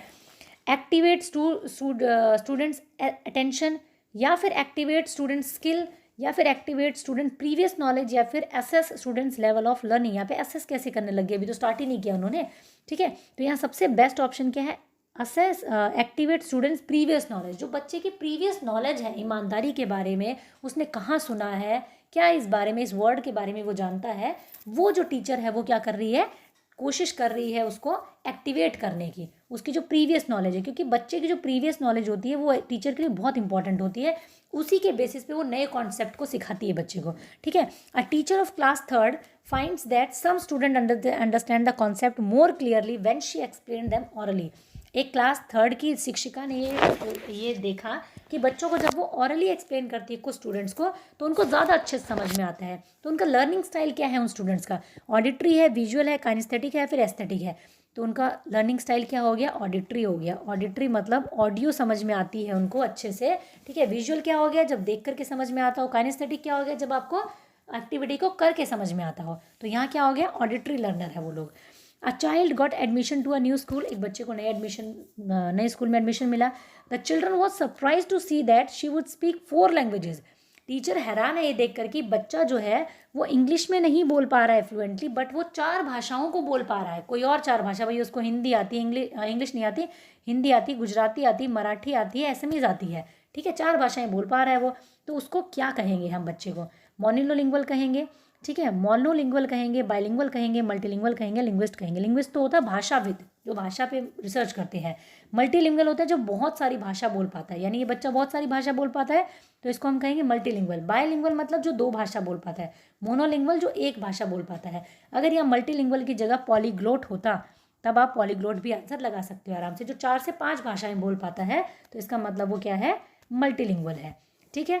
नेक्स्ट हम देख लेते हैं फटाफट से। नेक्स्ट क्या है आपका? A teacher ask the student to read the text for information and create their own interpretation beyond the literal level.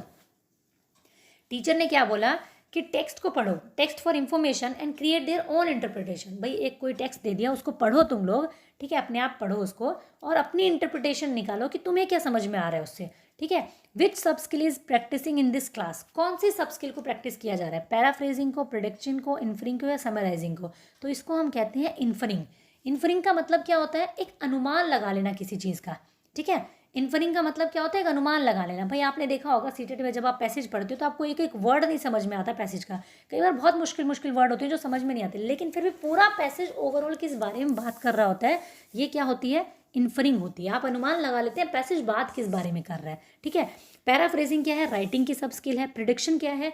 Reading की सब स्किल है आपकी, ठीक है। समराइजिंग क्या है? ये भी आपको क्या है? किसी बड़े पैराग्राफ को समराइज कर देना, समराइजिंग में आ गया आपका, ठीक है। नेक्स्ट देख लेते हैं फटाफट से।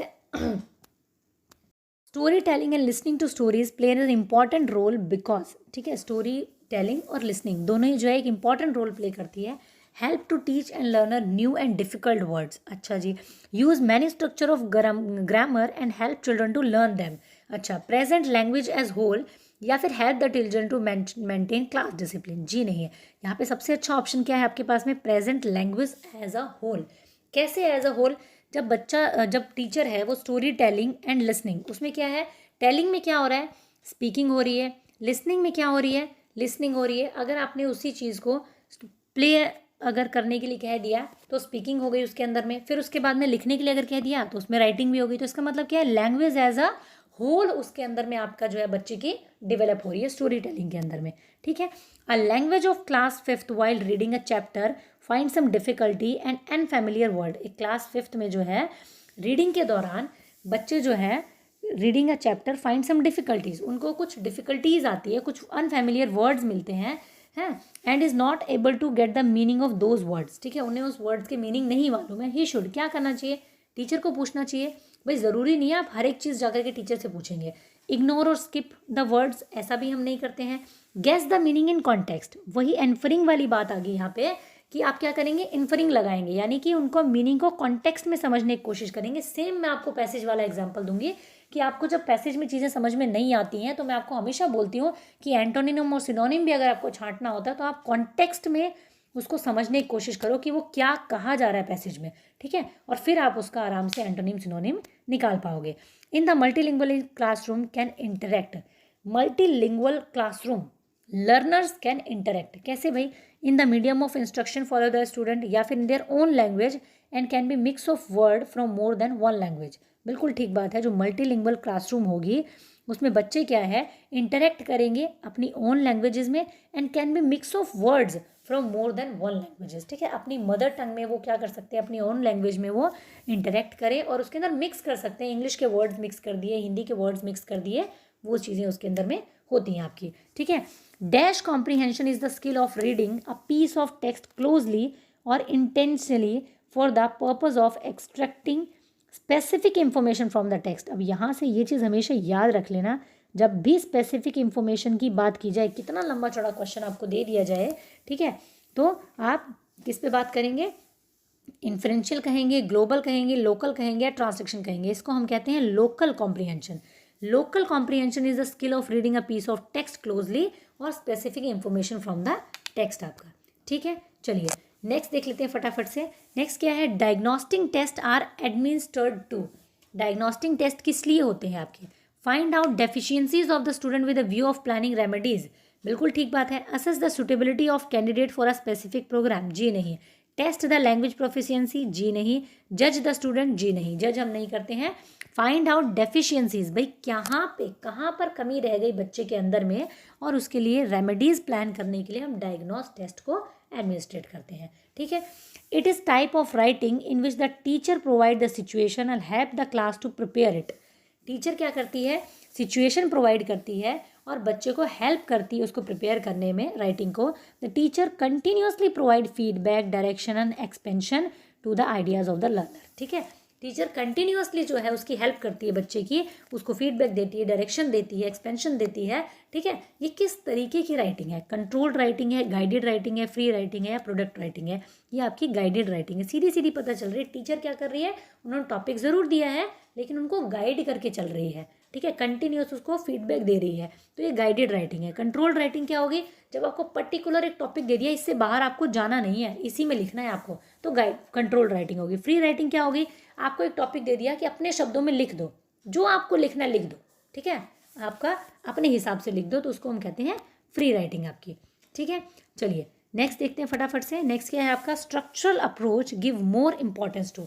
स्ट्रक्चरल अप्रोच जो होता है आपका, वो रीडिंग और राइटिंग को ज़्यादा इंपॉर्टेंस देता है। रीडिंग और राइटिंग में भी किसको, स्ट्रक्चर पे ज़्यादा इंपॉर्टेंट देता है, कि रीड करने में और लिखने में दोनों में आपको क्या करना है, स्ट्रक्चर का ज़्यादा ध्यान रखना है, ठीक है।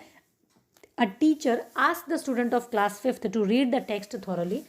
Then she asked them to answer the question with reference to the context. अब RTC भी अगर आपसे पूछ लिया जाए तो इसका मतलब होता है रेफरेंस टू द कॉन्टेक्स्ट, ठीक है, याद रखना। In this process she is encouraging student for dash, किस चीज़ के लिए एंकरेज कर रही है, तो इसको हम कहते हैं इंटेंसिव रीडिंग। भाई बच्चा क्या है, पहले थॉरली उसको टेक्स्ट को रीड करेगा, फिर उसके बाद में उसके बेसिस पे जो क्वेश्चंस हैं उनका आंसर करेगा। इसका मतलब ये प्लेजर के लिए रीडिंग नहीं हो रही है, ना ही कोई स्पेसिफिक इन्फॉर्मेशन के लिए रीडिंग हो रही है। अगर स्पेसिफिक इन्फॉर्मेशन के लिए रीडिंग होती तो हम स्कीमिंग पे चले जाते, अगर नहीं स्पेसिफिक इन्फॉर्मेशन के लिए होती तो हम स्कैनिंग पे चले जाते, जिस्ट के लिए बात होती तो हम स्कीमिंग पे चले जाते। बट यहाँ पे क्या है, एक पर्टिकुलर टेक्स्ट को पढ़ना है आपको, उसको इतने अच्छे से पढ़ना है कि आप उसके क्वेश्चंस अगर आपको दिए जाए तो आप आंसर निकाल सको। तो इसका मतलब ये क्या है, इंटेंसिव रीडिंग है आपकी, क्लासरूम में हो रही है। नेक्स्ट क्या है आपका, which among the following does not come under meaning based activity. इनमें से कौन सी है जो मीनिंग बेस्ड एक्टिविटी नहीं है, पूछा है। Interacting with the text, using previous knowledge, reading the text and then narrating the same to peers, या फिर reading out every word aloud and translating it. ये आपकी क्या है, किसी भी तरीके से आपकी क्या है, एक्टिविटी बेस्ड नहीं है। बाकी सारी ठीक है, एक्टिविटी बेस्ड है, but reading out very loud, बहुत ज़ोर से उसको पढ़ना है और फिर उसको ट्रांसलेट करना है, तो ये कहीं से भी एक्टिविटी बेस्ड नहीं है। The term कॉम्प्रीहेंसिबल input is associated with, तो आप याद रखना, स्टेफन क्रैशन ने आपकी थ्योरी दी है एक एक्विजिशन की, जिसमें कि कॉम्प्रीहेंसिबल और इनपुट की बात की जाती है, ठीक है। नेक्स्ट हम बात करेंगे फटाफट से नेक्स्ट क्वेश्चन की। Which one of the following is not a sub skill of reading, connecting, predicting, synthesising या फिर ट्रांसक्रिप्टिंग। तो ट्रांसक्रिप्टिंग जो है वो रीडिंग की सब स्किल नहीं है, कनेक्टिंग भी होती है, प्रिडिक्टिंग भी होती है, सिंथेसाइजिस भी होती है, ठीक है। ट्रांसक्रिप्टिंग जो होती है, जहाँ तक मुझे if I am not wrong, तो राइटिंग की होती है, ठीक है। Which one of the following is least important in enhancing speaking skill of children. Least बोला है, इसका मतलब जो गलत आंसर होगा वही सही होगा। Listening patiently to children's talk, यहाँ पे क्या बोला गया है, स्पीकिंग स्किल के लिए जो लीस्ट इंपॉर्टेंट है, ठीक है। Giving them an opportunity to express their feeling and idea, ठीक बात है। आस्किंग क्लोज एंडेड क्वेश्चन, यही हमें अपना आंसर मिल गया। क्लोज एंडेड क्वेश्चंस कभी भी अच्छे नहीं होते हैं। क्लोज एंडेड क्वेश्चंस का मतलब क्या है, जब आपको येस और नो में ज़्यादातर क्वेश्चन पूछा गया हो, तो इससे बच्चे की स्पीकिंग स्किल जो है कैसे बेहतर होगी, जब येस और नो में सिर्फ आंसर देना है तो, ठीक है। तो ये आपका आंसर हो जाएगा। लैंग्वेज इज आर्बिट्रेरी मीन्स क्या होता है, लैंग्वेज इज आर्बिट्रेरी मीन्स क्या होता है, मैं बाकी ऑप्शंस को पढ़ के आपका बिल्कुल भी टाइम बर्बाद नहीं करने वाली हूँ।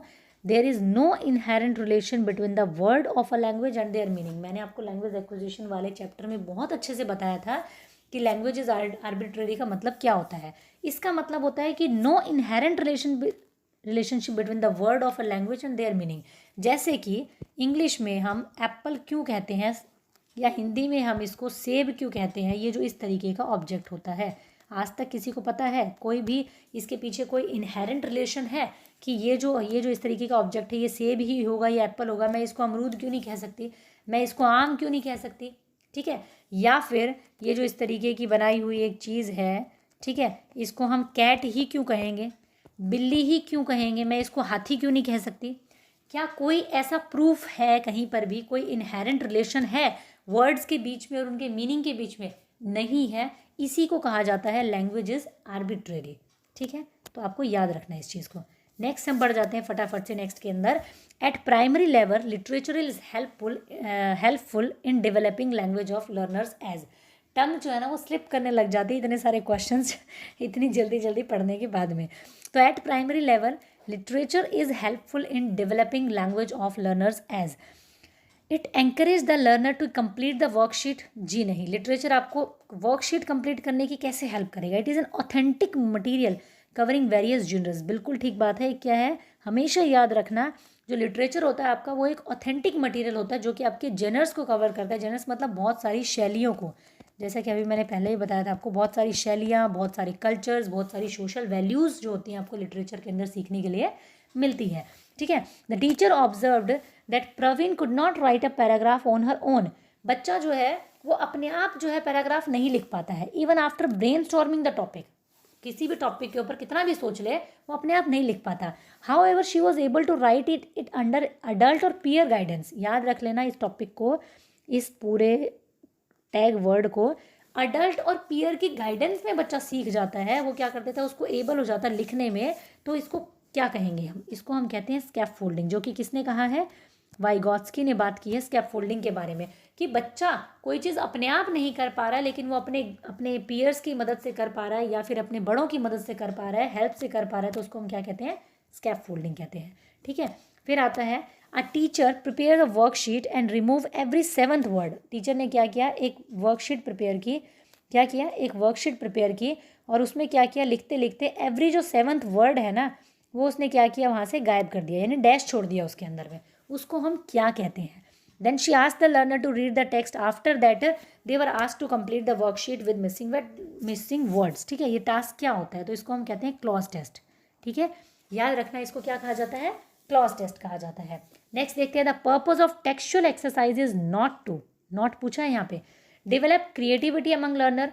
टेक्सचुअल एक्सरसाइज है, provide opportunity to express them self, memorise the answer to question. जहाँ पे मेमोराइज आ गया, नॉट में आंसर आपका सीधा सीधा वही हो जाएगा।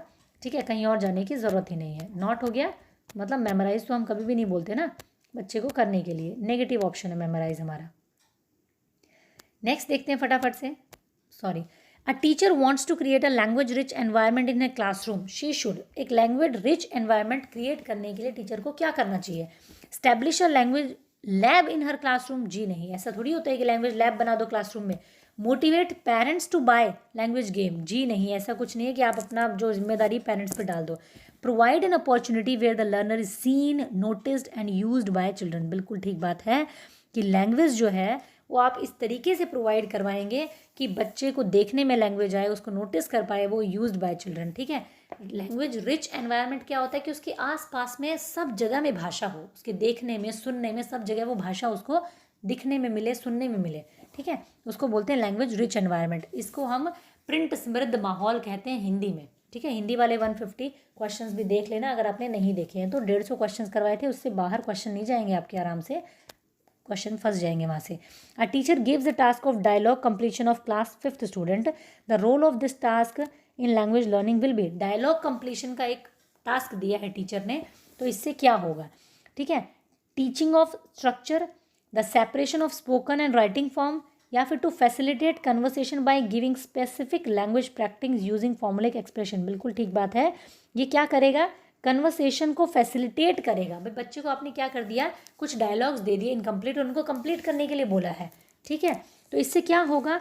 बच्चे के अंदर में स्पेसिफिक लैंग्वेज के लिए facilitate conversation by giving specific language practice. आप क्या कर रहे हैं? उसकी कन्वर्सेशन को फैसिलिटेट कर रहे हैं। ठीक है, एक लैंग्वेज प्रैक्टिस जो एक स्पेसिफिक लैंग्वेज है, जैसे इंग्लिश में आपने उसको दे दिया, तो एक फॉर्मूलिक एक्सप्रेशंस के द्वारा। फॉर्मूलिक एक्सप्रेशंस क्या होते हैं? जिसमें कि आपने कुछ ईडियम्स डाल दिए, कुछ फ्रेजेस डाल दिए, या कुछ इस तरीके से आपने बच्चे को सिखाया डायलॉग्स के थ्रू में, तो वो हो गया आपका। ठीक है, तो आप क्या कर रहे हैं? उसको कॉन्टेक्स्ट में प्रैक्टिस करवा रहे हैं। ठीक है, नेक्स्ट देखते हैं, literature for children is considered as dash reading. Additional burden है, ऑथेंटिक सोर्स है, हिंड्रेंस है या फिर इंस्पिरेशनल सोर्स है। ठीक है, तो देखो या तो आप ऑथेंटिक या इंस्पिरेशनल पे जाओगे, एडिशनल तो होगा नहीं, हिंड्रेंस भी नहीं होगा, तो इसका आंसर क्या होगा, ऑथेंटिक सोर्स है। हमेशा याद रखना लिटरेचर क्या है, एक ऑथेंटिक सोर्स होता है, जो इन्फॉर्मेशन होती है उसके अंदर वो ऑथेंटिक होती है। ठीक है, इंस्पिरेशनल नहीं हो सकते, ज़रूरी नहीं है सारे लिटरेचर इंस्पिरेशनल हो। ठीक है, which one of the following is not a form of literature for children. Picture book हो गया, थिजोरस हो गया, मिथ एंड लेजेंड्स हो गया या फिर टेल ऑफ हीरो स्टोरी हो गया। तो इसमें आंसर क्या रहेगा आपका, थिजोरस रहेगा। थिजोरस का मतलब क्या होता है, थिजोरस आपका और कुछ नहीं होता, क्या होता है, डिक्शनरी होती है। तो डिक्शनरी को हम लिटरेचर थोड़ी कहेंगे, बाकी सारी चीज़ें लिटरेचर में आती है। Using realia in the class means bringing real life situation to communicate real object as teaching aid. बिल्कुल ठीक बात है, जब भी रियलिया की बात आ जाए इसका मतलब रियल ऑब्जेक्ट को यूज़ करना है आपको टीचिंग एड्स की तरह। भाई आपको क्या करना है, बच्चे को अगर आपको फ्रूट्स नेम सिखाना है, आप बच्चे के सामने रियल फ्रूट्स लेकर के जा सकते हो उसको सिखाने के लिए। ठीक है, ट्री के बारे में बताना है, आप उसको गार्डन में लेके चले जाओ और रियल ट्री को दिखा करके बता दो, तो ये क्या हो गया, रियलिया हो गया आपका। ठीक है, रियल ऑब्जेक्ट को एज अ TLM आपने यूज़ कर लिया यहाँ पे। ठीक है, चलिए नेक्स्ट पे बढ़ जाते हैं फटाफट से। नेक्स्ट है आपका विच one of the following statement is not correct about print rich environment. Print rich environment जैसा कि अभी मैंने बताया क्या होता है आपका, जब चारों तरफ बच्चे की भाषा ही भाषा हो। ठीक है, यानी कि प्रिंट समृद्ध माहौल। तो इसके बारे में कौन सी कथन सही नहीं है आपका, तो देखो फटाफट से मैं बता देती हूँ आपको। Once the material is pasted on walls it should not be remove for the whole session. ये बिल्कुल ही वाहियात बात है कि एक बार अगर आपने वो चिपका दिया मटेरियल दीवार के ऊपर में, कोई भी चीज़, किसी भी चीज़ से रिलेटेड मटेरियल आपने चिपका दिया, उसको पूरे होल सेशन के लिए आप रिमूव नहीं करोगे। ऐसा कभी भी प्रिंट रिच एनवायरनमेंट में नहीं होता है। बल्कि आपने देखा होगा स्कूल्स में 15 अगस्त आया है तो उससे रिलेटेड मटेरियल जो है वो आपको मिलेगा कॉरिडोर में, नोटिस बोर्ड पे। ठीक है, उसके अलावा अगर क्रिसमस आया है तो उससे रिलेटेड मिलेगा। मतलब प्रिंट रिच एनवायरनमेंट का मतलब आपको कॉन्टेक्स्ट में जो एनवायरनमेंट है वो मिलेगा। ऐसा नहीं कि एक चार्ट चिपका दिया वो आपका पूरा सेशन में चलता रहेगा। ठीक है, ऐसा नहीं होता है। ठीक है, the multilingual nature of the Indian classroom must be use as resource so that every child feel secure and accepted. जब हम मल्टीलिंगुअलिज्म को क्लास में अपनाएंगे, बच्चे की भाषा को अपनाएंगे, तो हर बच्चा क्लास में सिक्योर और सेफ फील करेगा। ठीक है, सेम पेस में हम नहीं करवा सकते लर्निंग, क्योंकि बच्चा इंडिविजुअल डिफरेंसेस होता है बच्चों के अंदर में। Children can learn many languages या फिर डेवलप लैंग्वेज प्रोफिशिएंसी। सबसे बेस्ट ऑप्शन आपका ये है कि चिल्ड्रन जो है वो सिक्योर फील करेगा और एक्सेप्टेड फील करेगा कि उसकी भाषा को अपनाया गया है। And English spoken for class first start with picture, poem, story and with alphabet in the end. एक जो इंग्लिश टेक्स्ट बुक है वो किससे स्टार्ट होती है, इस तरीके से स्टार्ट हो रही है कि उसके अंदर क्या है, पहले पिक्चर्स दी हुई है, फिर उसके अंदर में पोएम दी हुई है, फिर उसके अंदर में स्टोरी दी हुई है और एंड में क्या है, ABCD अल्फ़ाबेट दिए हुए हैं। तो इसको हम क्या कहेंगे, इसको टॉप डाउन अप्रोच कहेंगे, क्योंकि जो बड़ी बात है, जो पिक्चर्स है, पोएम्स है, स्टोरीज़ है, वो पहले दी हुई है और नीचे की तरफ आ रहे हैं, ABC पे बाद में आ रहे हैं, लास्ट में ABC दी हुई है। तो इसको हम कहते हैं टॉप डाउन अप्रोच। यहीं अगर उल्टा कह दिया जाता कि पहले अल्फ़ाबेट दिए हैं, फिर उसके बाद में क्या है, पिक्चर्स दी है, फिर पोएम दी है, फिर स्टोरी दी है, तो ये क्या हो जाती, ये बॉटम अप अप्रोच हो जाती है आपकी। जब नीचे से ऊपर की तरफ जाते हैं, कम से ज़्यादा सिखाते हैं बच्चे को। ठीक है, active vocabulary consist of word which are. Active vocabulary क्या होती है, जो वर्ड हम यूज करते हैं, फ्रिक्वेंटली यूज़ करते हैं अपने डेली लाइफ में, जैसे गुड हो गया, बैड हो गया, ऑनेस्टी हो गया, लव हो गया, हेट हो गया, ये सब क्या है, एक्टिव वोकेबलरी है हमारी। ठीक है, कुछ वर्ड होते हैं जो कि हम बहुत ही रेयरली यूज़ करते हैं, वो हमारे माइंड में पड़े रहते हैं, सबकॉन्शियस माइंड में हमें आते हैं पर हम उनको यूज़ नहीं करते, डेली लाइफ में यूज़फुल नहीं है, उनको हम कहते हैं यूज्ड ओकेशनली और उनको हम कहते हैं पैसिव वोकेबलरी। ठीक है, पैसिव वोकेबलरी क्या होती है, जो ओकेशनली यूज़ होती है। एक्टिव होती है जो फ्रीक्वेंटली यूज़ होती है डेली लाइफ में। The major aim of teaching poetry is enjoyment and appreciation. Poetry किस लिए होती है आपकी, ग्रामर के लिए नहीं होती है, पोइट बनने के लिए नहीं होती है, वोकेबलरी के लिए नहीं होती है, एन्जॉयमेंट और एप्रिशिएशन के लिए होती है पोइट्री जो होती है वो। ठीक है, नेक्स्ट क्या है आपका, while checking the notebook the teacher observe that the child has repeatedly made some error in writing such a reverse image. ठीक है, एक टीचर जो है वो नोटबुक चेक कर रही है, बच्चे ने बार बार B को D लिखा हुआ है और M को यहाँ पे क्या है W लिखा हुआ है। इस चाइल्ड को क्या प्रॉब्लम है, क्या साइंस को शो कर रहा है ये, तो ये क्या है, लर्निंग डिसेबिलिटीज़ है। बच्चा अगर इस तरीके से लिख रहा है, इसका मतलब क्या है, उसको डिस्ग्राफिया की प्रॉब्लम है। अगर वो ऐसा पढ़ रहा है, B को D पढ़ता है, M को W पढ़ता है, तो इसका मतलब क्या है, पढ़ने में प्रॉब्लम है, तो क्या है, रीडिंग डिसेबिलिटी होगी तो उसको हम कहाँ कहेंगे, डिसलेक्सिया कहेंगे। कहाँ कहेंगे, देखो मेरी टंग ऐसे स्लिप होने लगी है। मॉर्फीम इज द, क्या होती है मॉर्फीम, क्या होती है आपकी, smallest unit of word, smallest unit of meaning that can not be broken up, या फिर small unit of word that can be broken up into new meaning, या फिर स्मॉलेस्ट यूनिट ऑफ फ्रेज। तो क्या होती है, मॉर्फीम होती है smallest unit of meaning that can not be ब्रेकन। ठीक है, ये मीनिंग की सबसे छोटी इकाई होती है, अर्थ की सबसे छोटी इकाई होती है, जिसको और ज़्यादा आप नहीं तोड़ सकते। जैसे कि CAT कैट लिखा है, तो C और A को अलग कर दो, T को अलग कर दो, तो इनका कोई मीनिंग नहीं बच जाएगा। ठीक है, नेक्स्ट पढ़ते हैं फटाफट से। A teacher is telling a story with actions and gestures to class 3rd student. After this, she asked them to draw picture on that story in groups. Why do you think she asked them to draw picture on the story? एक teacher ने क्या किया, gestures के through, actions के through एक बच्चों को story पढ़ाई और फिर कहा कि चलो ठीक है, जो मैंने तुम्हें पढ़ाया है ना उसको ड्रॉ करके बताओ, मैंने तुम्हें क्या पढ़ाया उसकी पिक्चर ड्रॉ करो। टीचर क्या देखना चाह रही है, she wanted to assess their colouring और ड्राइंग। जी नहीं, मैंने आपको बार बार बता रही हूँ, लैंग्वेज की क्लास में आप उनकी कलरिंग और ड्राइंग को असेस नहीं करेंगे। ठीक है, she had completed her lesson as her lesson plan. जी नहीं, टीचर के लेसन प्लान के कंप्लीट करने की बात आए वो भी कभी आपका आंसर नहीं होगा। She wanted to assess their comprehension of the skill, या she wanted to see the participation of children while. जी नहीं, ऐसा नहीं है कि वो पार्टिसिपेशन देखना चाह रही है, कितने बच्चे पार्टिसिपेट करेंगे, वो देखना चाहती है कॉम्प्रीहेंशन ऑफ स्टोरी, बच्चों को कितना समझ में आया है स्टोरी को, वो ये देखना चाहती है। भाई समझ में आया होगा तभी तो ड्रॉ कर पाएंगे ना, है ना। तो क्या हो गया आपका, C आंसर हो गया, 3rd नंबर आंसर हो गया। फिर क्या है, a teacher of class 2nd uses learners knowledge and language to build a bridge between his mother tongue and English language teaching. ठीक है, एक क्लास 2 की टीचर है, वो लर्नर्स की नॉलेज को और लैंग्वेज को to build a bridge between use कर रही है, ब्रिज बनाने के लिए, एक पुल बनाने के लिए उसकी मदर टंग के बीच और उसकी इंग्लिश लैंग्वेज के बीच में। Her learners language is used in teaching English as a hindrance, translation, resource या पैटर्न। यहाँ पे जो लर्नर की लैंग्वेज है उसको रिसोर्स की तरह, एक सोर्स की तरह यूज़ किया जा रहा है। ठीक है, कभी भी उसको आप रुकावट की तरह, हिंड्रेंस की तरह नहीं मानेंगे। BICS स्टैंड फॉर, तो ये आपको मैं अभी पहले बता चुकी हूँ क्या होता है, बेसिक इंटरपर्सनल कम्युनिकेशन स्किल होती है। थोड़ा सा कट गया है ये, कोई बात नहीं, मैं कई बार बता चुकी हूँ पीछे आपको।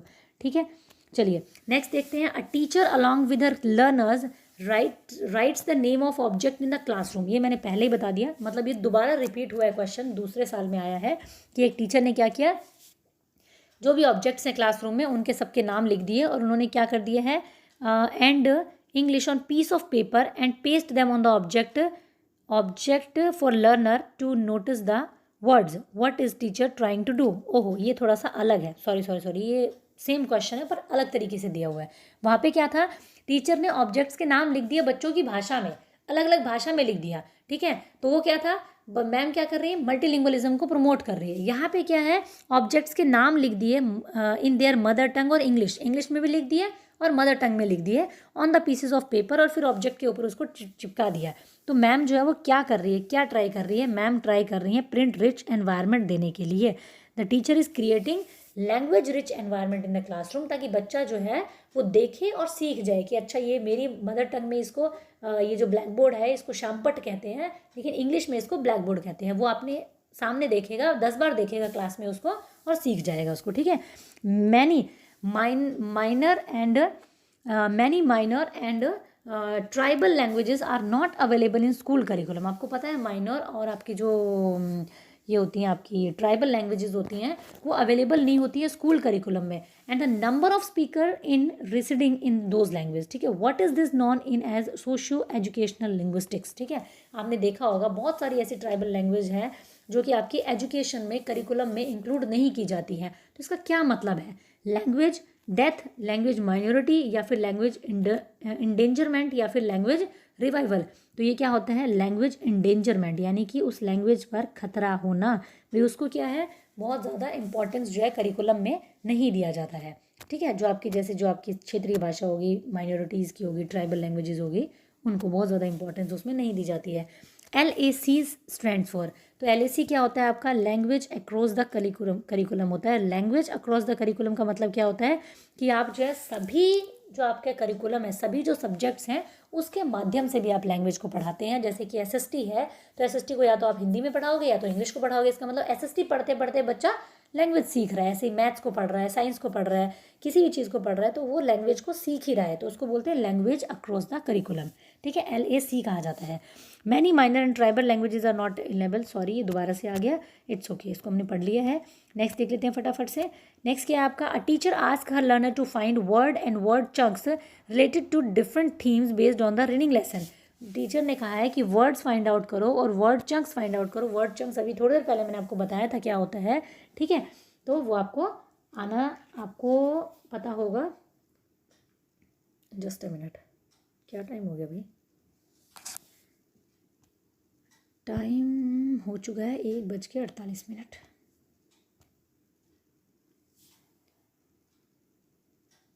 1 मिनट रुक जाओ भाई। चलिए, तो यहाँ पे क्या बोला टीचर ने कि वर्ड और वर्ड चंक्स जो है वो उन्होंने दे दिए different theme based on the reading lesson. Learner in group have to make word chart of the same category. Learners को क्या करना है, वर्ड चार्ट बनाना है सेम कैटेगरी का। What is this strategy known as, अभी मैंने थोड़ी देर पहले आपको बताया भी था, इसको कहते हैं वर्ड कोलोकेशंस। वर्ड कोलोकेशंस का मतलब क्या होता है, जैसे कि मैंने आपको वर्ड दे दिया टेक, ठीक है, टेक वर्ड दे दिया, वर्ड चंक्स दे दिए मैंने आपको, टेक दे दिया, तो आप इससे क्या करेंगे, take a taxi, take notes, take exam, take a picture. आपने पूरा चार्ट बना दिया टेक को लेकर के। या मैंने गो दे दिया तो आपने लिख दिया go abroad, go ashtray, go bankrupt, go out of business. ठीक है, तो ये क्या हो गया, इसको हम कहते हैं वर्ड कोलोकेशन। ठीक है, जो कुछ वर्ड्स को लेकर के आप उससे रिलेटेड सारे वर्ड चंक्स बना देते हैं फिर, तो उसको कहते हैं word collocations. A student read through an article in newspaper to get the overall idea of the article. याद रखना, जब भी ओवरऑल आइडिया की बात की जाती है तो क्या होता है, practice. This practice is known as, क्या कहते हैं हम उसको, स्कीमिंग कहते हैं। ओवरऑल आइडिया या जीस्ट निकालने की बात हो तो क्या कहेंगे, हम उसको स्कीमिंग कहेंगे। और अगर एक स्पेसिफिक इंफॉर्मेशन निकालनी हो तो उसको हम क्या कहते हैं, स्कैनिंग कहते हैं। जैसे मैंने आपको एक एग्जांपल से बताया था, आप सीटेट में जब अपना रोल नंबर ढूंढते हैं वहाँ पर तो क्या होती है, स्कैनिंग होती है। एक तरीके से आपको एक स्पेसिफिक इंफॉर्मेशन चाहिए सिर्फ। ठीक है, this is assume to be a major difference between language acquisition and language learning. ठीक है, language acquisition is natural and language learning is deliberate. बिल्कुल ठीक बात है, हमें अपना आंसर यही मिल गया। लैंग्वेज एक्विजिशन क्या होती है, नेचुरल होती है, और लैंग्वेज लर्निंग क्या होती है, डेलिब्रेट होती है, इंस्ट्रक्टेड होती है। ठीक है, चलिए, a student read through an article in a newspaper to get the overall idea of the article. अच्छा, ये हो चुका है हमारा, ये हम कर चुके हैं। Sight words are developed.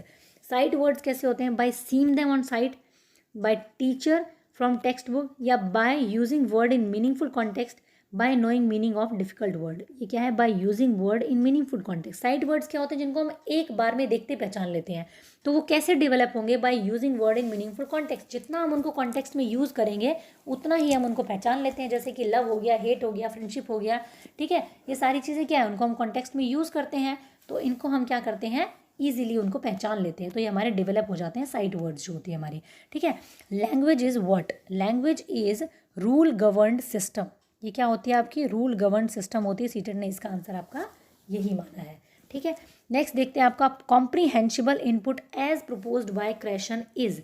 क्या होता है, enabling learner to comprehend ideas, exposing learner to language somewhat above their level. बिल्कुल ठीक बात है, याद रखना, exposing learner to language below their level, जी नहीं, जितना उनको आता है उससे बिलो नहीं करेंगे हम कभी भी। या फिर level to read in many languages, जी नहीं। यहाँ पे हम क्या करते हैं कॉम्प्रीहेंशन में, मतलब कि बच्चा जो है वो एक्सपोज कर पाए सम वट अबव देयर लेवल, जो उसका लेवल है उससे थोड़ा सा ऊपर जा कर के वो एक्सप्रेस कर पाए, एक्सपोज कर पाए, ये कॉम्प्रीहेंशन इनपुट होता है। ठीक है, mother tongue based multilingualism advocates that.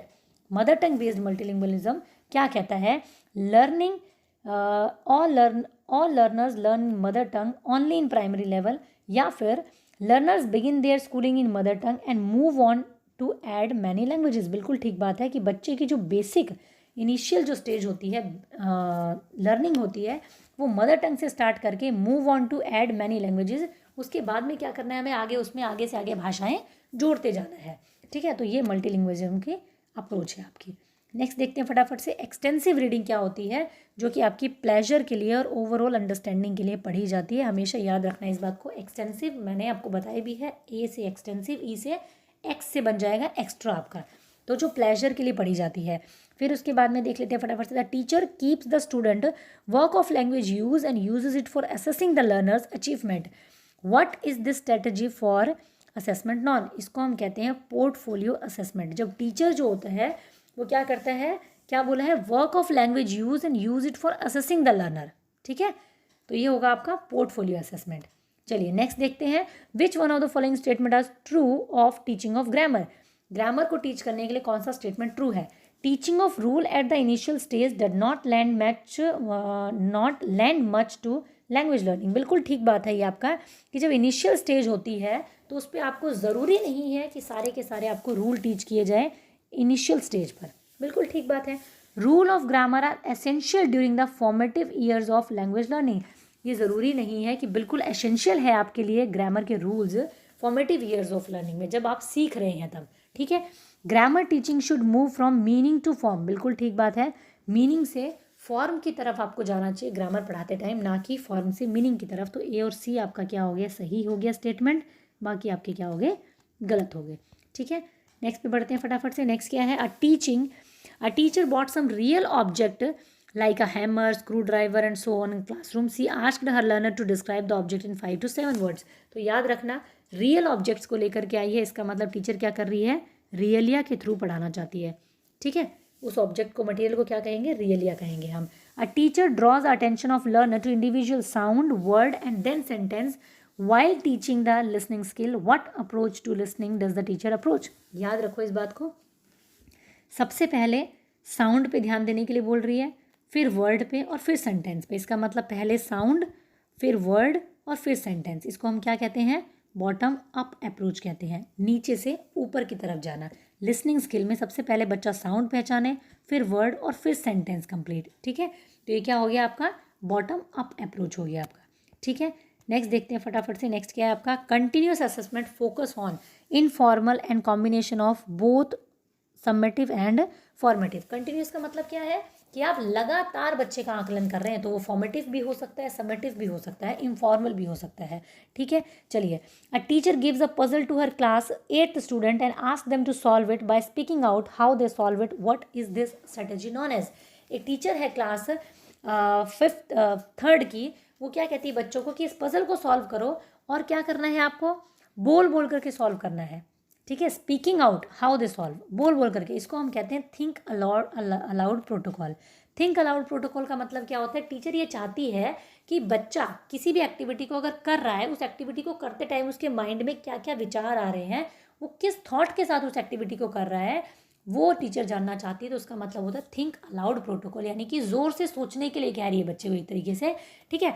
बच्चा है मन में सोच सोच के पजल बना रहा है, अच्छा इसको ऐसे लगा दो, इसको ऐसे लगा दो, यहाँ आना चाहिए, बट टीचर उसका दिमाग तो नहीं पढ़ सकती ना क्या सोच रहा है दिमाग में। इसलिए टीचर कह रही है जो तुम मन में सोच रहे हो, जो पजल बनाते टाइम, उसको बोल बोल करके करो, ताकि मुझे पता चले कि तुम किस अप्रोच के साथ इस पजल को बना रहे हो।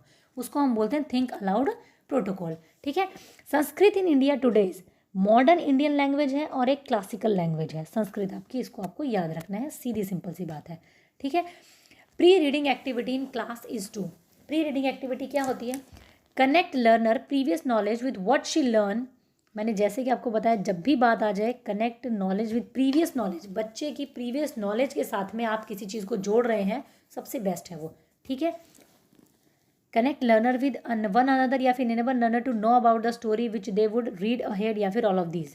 Pre reading activity in class is to, वैसे हो तो सारे ही सकते हैं इसके अंदर में, पर बेस्ट आपके लिए क्या है, प्रीवियस नॉलेज वाला, ठीक है। Connect learners previous knowledge with what she learn in the reading text. Next देखते हैं फटाफट से, pedagogical grammar is. Pedagogical grammar क्या है, grammar in context to connect grammar point with real life context. Pedagogical grammar का मतलब क्या होता है, ग्रामर को कॉन्टेक्स्ट में पढ़ाना, रियल लाइफ कॉन्टेक्स्ट में अगर आप ग्रामर को पढ़ाते हैं तो उसको हम कहते हैं पेडागोजिकल ग्रामर, ठीक है। A teacher of class 7th ask her student to read a short story and come to the class. उसने क्या बोला टीचर ने 6th क्लास के बच्चे को कि आप क्या करेंगे, एक स्टोरी को रीड करेंगे और short story and come to the class and she asked them to discuss the major points of the story in groups. उन्होंने क्या कहा कि उस स्टोरी की मेजर पॉइंट्स को ग्रुप में डिस्कस करेंगे और present them to the whole class, और उसको क्या करेंगे आप, होल क्लास को प्रेजेंट करेंगे बाद में। What is this idea is meaning, ठीक है, क्या मतलब है इसका, इसको हम कहेंगे एक्सटेंसिव रीडिंग। उन्होंने एक शॉर्ट स्टोरी पढ़ने को कही है, ज़रूरी तो नहीं है कि वो आपके सिलेबस का पार्ट हो, ठीक है, ये क्या है, एक तरीके से सिर्फ और सिर्फ बच्चे की कम्युनिकेशन को सुधारने के लिए है, तो एक तरीके से इसको हम क्या कहेंगे, एक्सटेंसिव रीडिंग कहेंगे, ठीक है। नेक्स्ट देखेंगे फटाफट से, नेक्स्ट क्या है, the word, what are these word known as, दा हो गया, ऑफ हो गया, एंड हो गया, टू हो गया, ये सारे क्या है आपके साइड वर्ड्स हैं। इनको भी आप क्या करते हैं, देखते ही पहचान लेते हैं आराम से, तो ये क्या हो गया आपके सारे के सारे साइड वर्ड्स हो गए। नेक्स्ट देखो फटाफट से, English does not find its place as, English को जो है कौन सा दर्जा नहीं मिला है first language in the school curriculum. English को आज भी हमारे स्कूल करिकुलम में फर्स्ट लैंग्वेज का दर्जा नहीं मिला है, हम इसको सेकंड लैंग्वेज के रूप में ही सीखते हैं, ठीक है। नेक्स्ट देखते हैं फटाफट से, ये हम सबको ही पता है, बहुत ही कॉमन बात है, bottom up processing in listening is, bottom up जो प्रोसेसिंग है वो लिसनिंग में किस चीज़ को, आपको इनमें से जो है वो किस प्रोसेस के साथ में हम जाएंगे अगर हम बॉटम अप की बात कर रहे हैं। तो देखो सबसे पहले decode message moving from sound to word, देखो सबसे पहले क्या है, साउंड, फिर आगे आपका वर्ड, फिर आगे आपका फ्रेजेस, फिर आगे आपका क्लॉजेज, और then grammatical implement to the sentence. तो देखो जब आपके साउंड से शुरू होकर के सेंटेंस पे जाते हैं तो इसको हम क्या कहते हैं, बॉटम अप अप्रोच कहते हैं। यही हमें अपना आंसर मिल गया, बाकियों को पढ़ने की ज़रूरत नहीं है, ठीक है। चलिए नेक्स्ट देखते हैं 148 नंबर क्वेश्चन क्या है आपका, match the type of writing with their corresponding category. इनको आपको क्या करना है, राइटिंग की जो टाइप्स है इनको कॉरस्पॉन्डिंग कैटेगरी के साथ में आपको मैच करना है। तो देखो पर्सनल राइटिंग जो होती है आपकी, उसको क्या कहा जाता है, उसको कहा जाता है आपका सिनॉप्सिस, सिनॉप्सिस राइटिंग, ठीक है। सिनॉप्सिस राइटिंग मतलब क्या होती है, सार लिखना किसी चीज़ का, समरी लिखना किसी चीज़ का, उसको हम पर्सनल राइटिंग कहते हैं। जब हम पर्सनल राइटिंग करते हैं तो ऐसा नहीं ना कि सब कुछ लिख रहे हैं, सार लिखते हैं हम उसको। फिर आता है आपका स्टडी राइटिंग। स्टडी राइटिंग क्या होती है आपकी, सॉरी मैंने गलती कर दी। पर्सनल राइटिंग क्या होती है आपकी, पर्सनल राइटिंग होती है जब आप डायरी लिखते हैं, डायरी राइटिंग आपकी पर्सनल राइटिंग होगी। स्टडी राइटिंग जो होगी आपकी वो होगी आपकी सिनॉप्सिस, यानी कि किसी चीज़ का सार लिखते हैं जब आप, स्टडी राइटिंग। फिर आता है आपका क्रिएटिव राइटिंग। क्रिएटिव राइटिंग क्या होती है, जब आप ट्रैवलॉग लिखते हैं। ट्रैवलॉग क्या होता है, यात्रा वृत्तांत लिखते हैं, जब कोई यात्रा पे गए थे आप, उसके बारे में आप सब कुछ लिखते हैं वहाँ के बारे में, तो वो क्या होगी, क्रिएटिव राइटिंग होगी। और पब्लिक राइटिंग क्या होगी, जब आप लेटर ऑफ कंप्लेंट लिखते हैं। तो सीधा सीधा क्या हो गया आपका, ऑप्शन नंबर सेकंड हो गया, क्योंकि ए जो है वो सेकंड के साथ जा रहा है, ए यहाँ पे सेकंड के साथ है, बी वाला आपका थर्ड के साथ है, तो बी वाला यहाँ थर्ड के साथ है, सी वाला आपका फोर्थ के साथ है, सी यहाँ फोर्थ के साथ है, डी यहाँ पे फर्स्ट के साथ है। ऐसे क्वेश्चंस बहुत टाइम टेकिंग होते हैं और आपको बड़े ही ध्यान से वहाँ पे आपको इसका ऑप्शन लगाना होता है, ठीक है। What is the following strategy known as in reading the text is read more slowly and in detail to get the gist और ओवरऑल सेंस। जब भी जीस्ट की बात आ जाए तो क्या हो जाएगा, ये स्कीमिंग हो जाएगा, यानी कि मलाई निकाल लेना, सिर्फ आपको एक जीस्ट चाहिए। स्कैनिंग में क्या होता है, जब आप स्पेसिफिक इंफॉर्मेशन निकालते हैं, ठीक है। स्कैप फोल्डिंग क्या होता है आपको पता ही है, जो वाइगोत्स्की ने बोला, एक मदद जो दी जाती है बच्चे को, समराइजिंग हो गया, समराइज करना, ठीक है। चलिए नेक्स्ट पे बढ़ जाते हैं फटाफट से। Teacher divide her classroom into groups of 5 and allocate, 5 group बना दिया, 1 2 3 4 और 5 का ग्रुप बना दिया बच्चों के, and allocates different theme to the group, और इनको अलग अलग थीम दे दी 5 ग्रुप को। The group have to collect information on the theme, इन सारे ग्रुप्स को क्या करना है, इन्फॉर्मेशन कलेक्ट करनी है उस थीम के ऊपर में, और एक रिपोर्ट बनानी है और फिर प्रेजेंट करनी है क्लास के सामने। तो इसको हम क्या कहते हैं, इसको हम प्रोजेक्ट वर्क कहते हैं। एक तरीके का प्रोजेक्ट दिया है मैम ने, जिसको कि बच्चे जो है वो कंप्लीट करेंगे, ठीक है। A teacher ask her learner of class 7th to refer to the text book of history. उन्होंने क्या बोला है, हिस्ट्री की टेक्स्ट बुक से, and find a theme which can be connected with English language. History की text book से एक ऐसा टॉपिक छांटना है, ऐसी थीम छांटनी है जो कि आपको इंग्लिश लैंग्वेज से कनेक्ट करती है, और फिर एक उस पर ऐसे लिखना है, ठीक है। इसको हम क्या कहा जाता है, इसको कहा जाता है लैंग्वेज अक्रॉस द करिकुलम। जैसे कि मैंने आपको पहले ही बताया कि आप लैंग्वेज को सारे सब्जेक्ट्स के माध्यम से सीखते हैं, उसी को कहा जाता है लैंग्वेज अक्रॉस करिकुलम, ठीक है। चलिए नेक्स्ट देखते हैं फटाफट से। नेक्स्ट क्या है आपका, a teacher divided her classroom into groups. Okay, ये हो चुका है हमारा। ये हो चुका है हमारा, रिपीट हो चुका है ये, ठीक है। मल्टीलिंगुअलिज्म एज अ रिसोर्स मेन, मल्टीलिंगुअलिज्म को एज अ रिसोर्स लेने का मतलब क्या है, ठीक है। Learning many languages in school, using the language और लर्नर एज अ स्ट्रेटजी। याद रख लेना, मल्टीलिंगुअलिज्म का मतलब ये होता है कि जो लर्नर है उसकी लैंग्वेज को स्ट्रेटजी की तरह यूज़ करेंगे हम स्कूल में। बच्चे को जो भाषा आती है उसको यूज़ करके हम उसको टारगेट लैंग्वेज सिखाएंगे, ठीक है। Process approach to writing involves, जो राइटिंग इन प्रोसेस है, राइटिंग है, उसके अंदर कौन सा प्रोसेस इन्वॉल्व होता है। तो याद रखना, सबसे पहले राइटिंग में ब्रेनस्टॉर्मिंग होती है।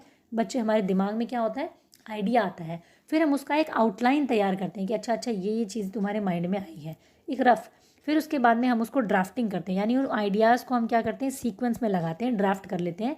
फिर उनको हम रिवाइजिंग करते हैं, प्रूफ रीडिंग करते हैं, उसके बाद में हम ड्राफ्टिंग और फिर फाइनल राइटिंग करते हैं। तो ये कुछ स्टेप्स होते हैं आपके प्रोसेस राइटिंग के।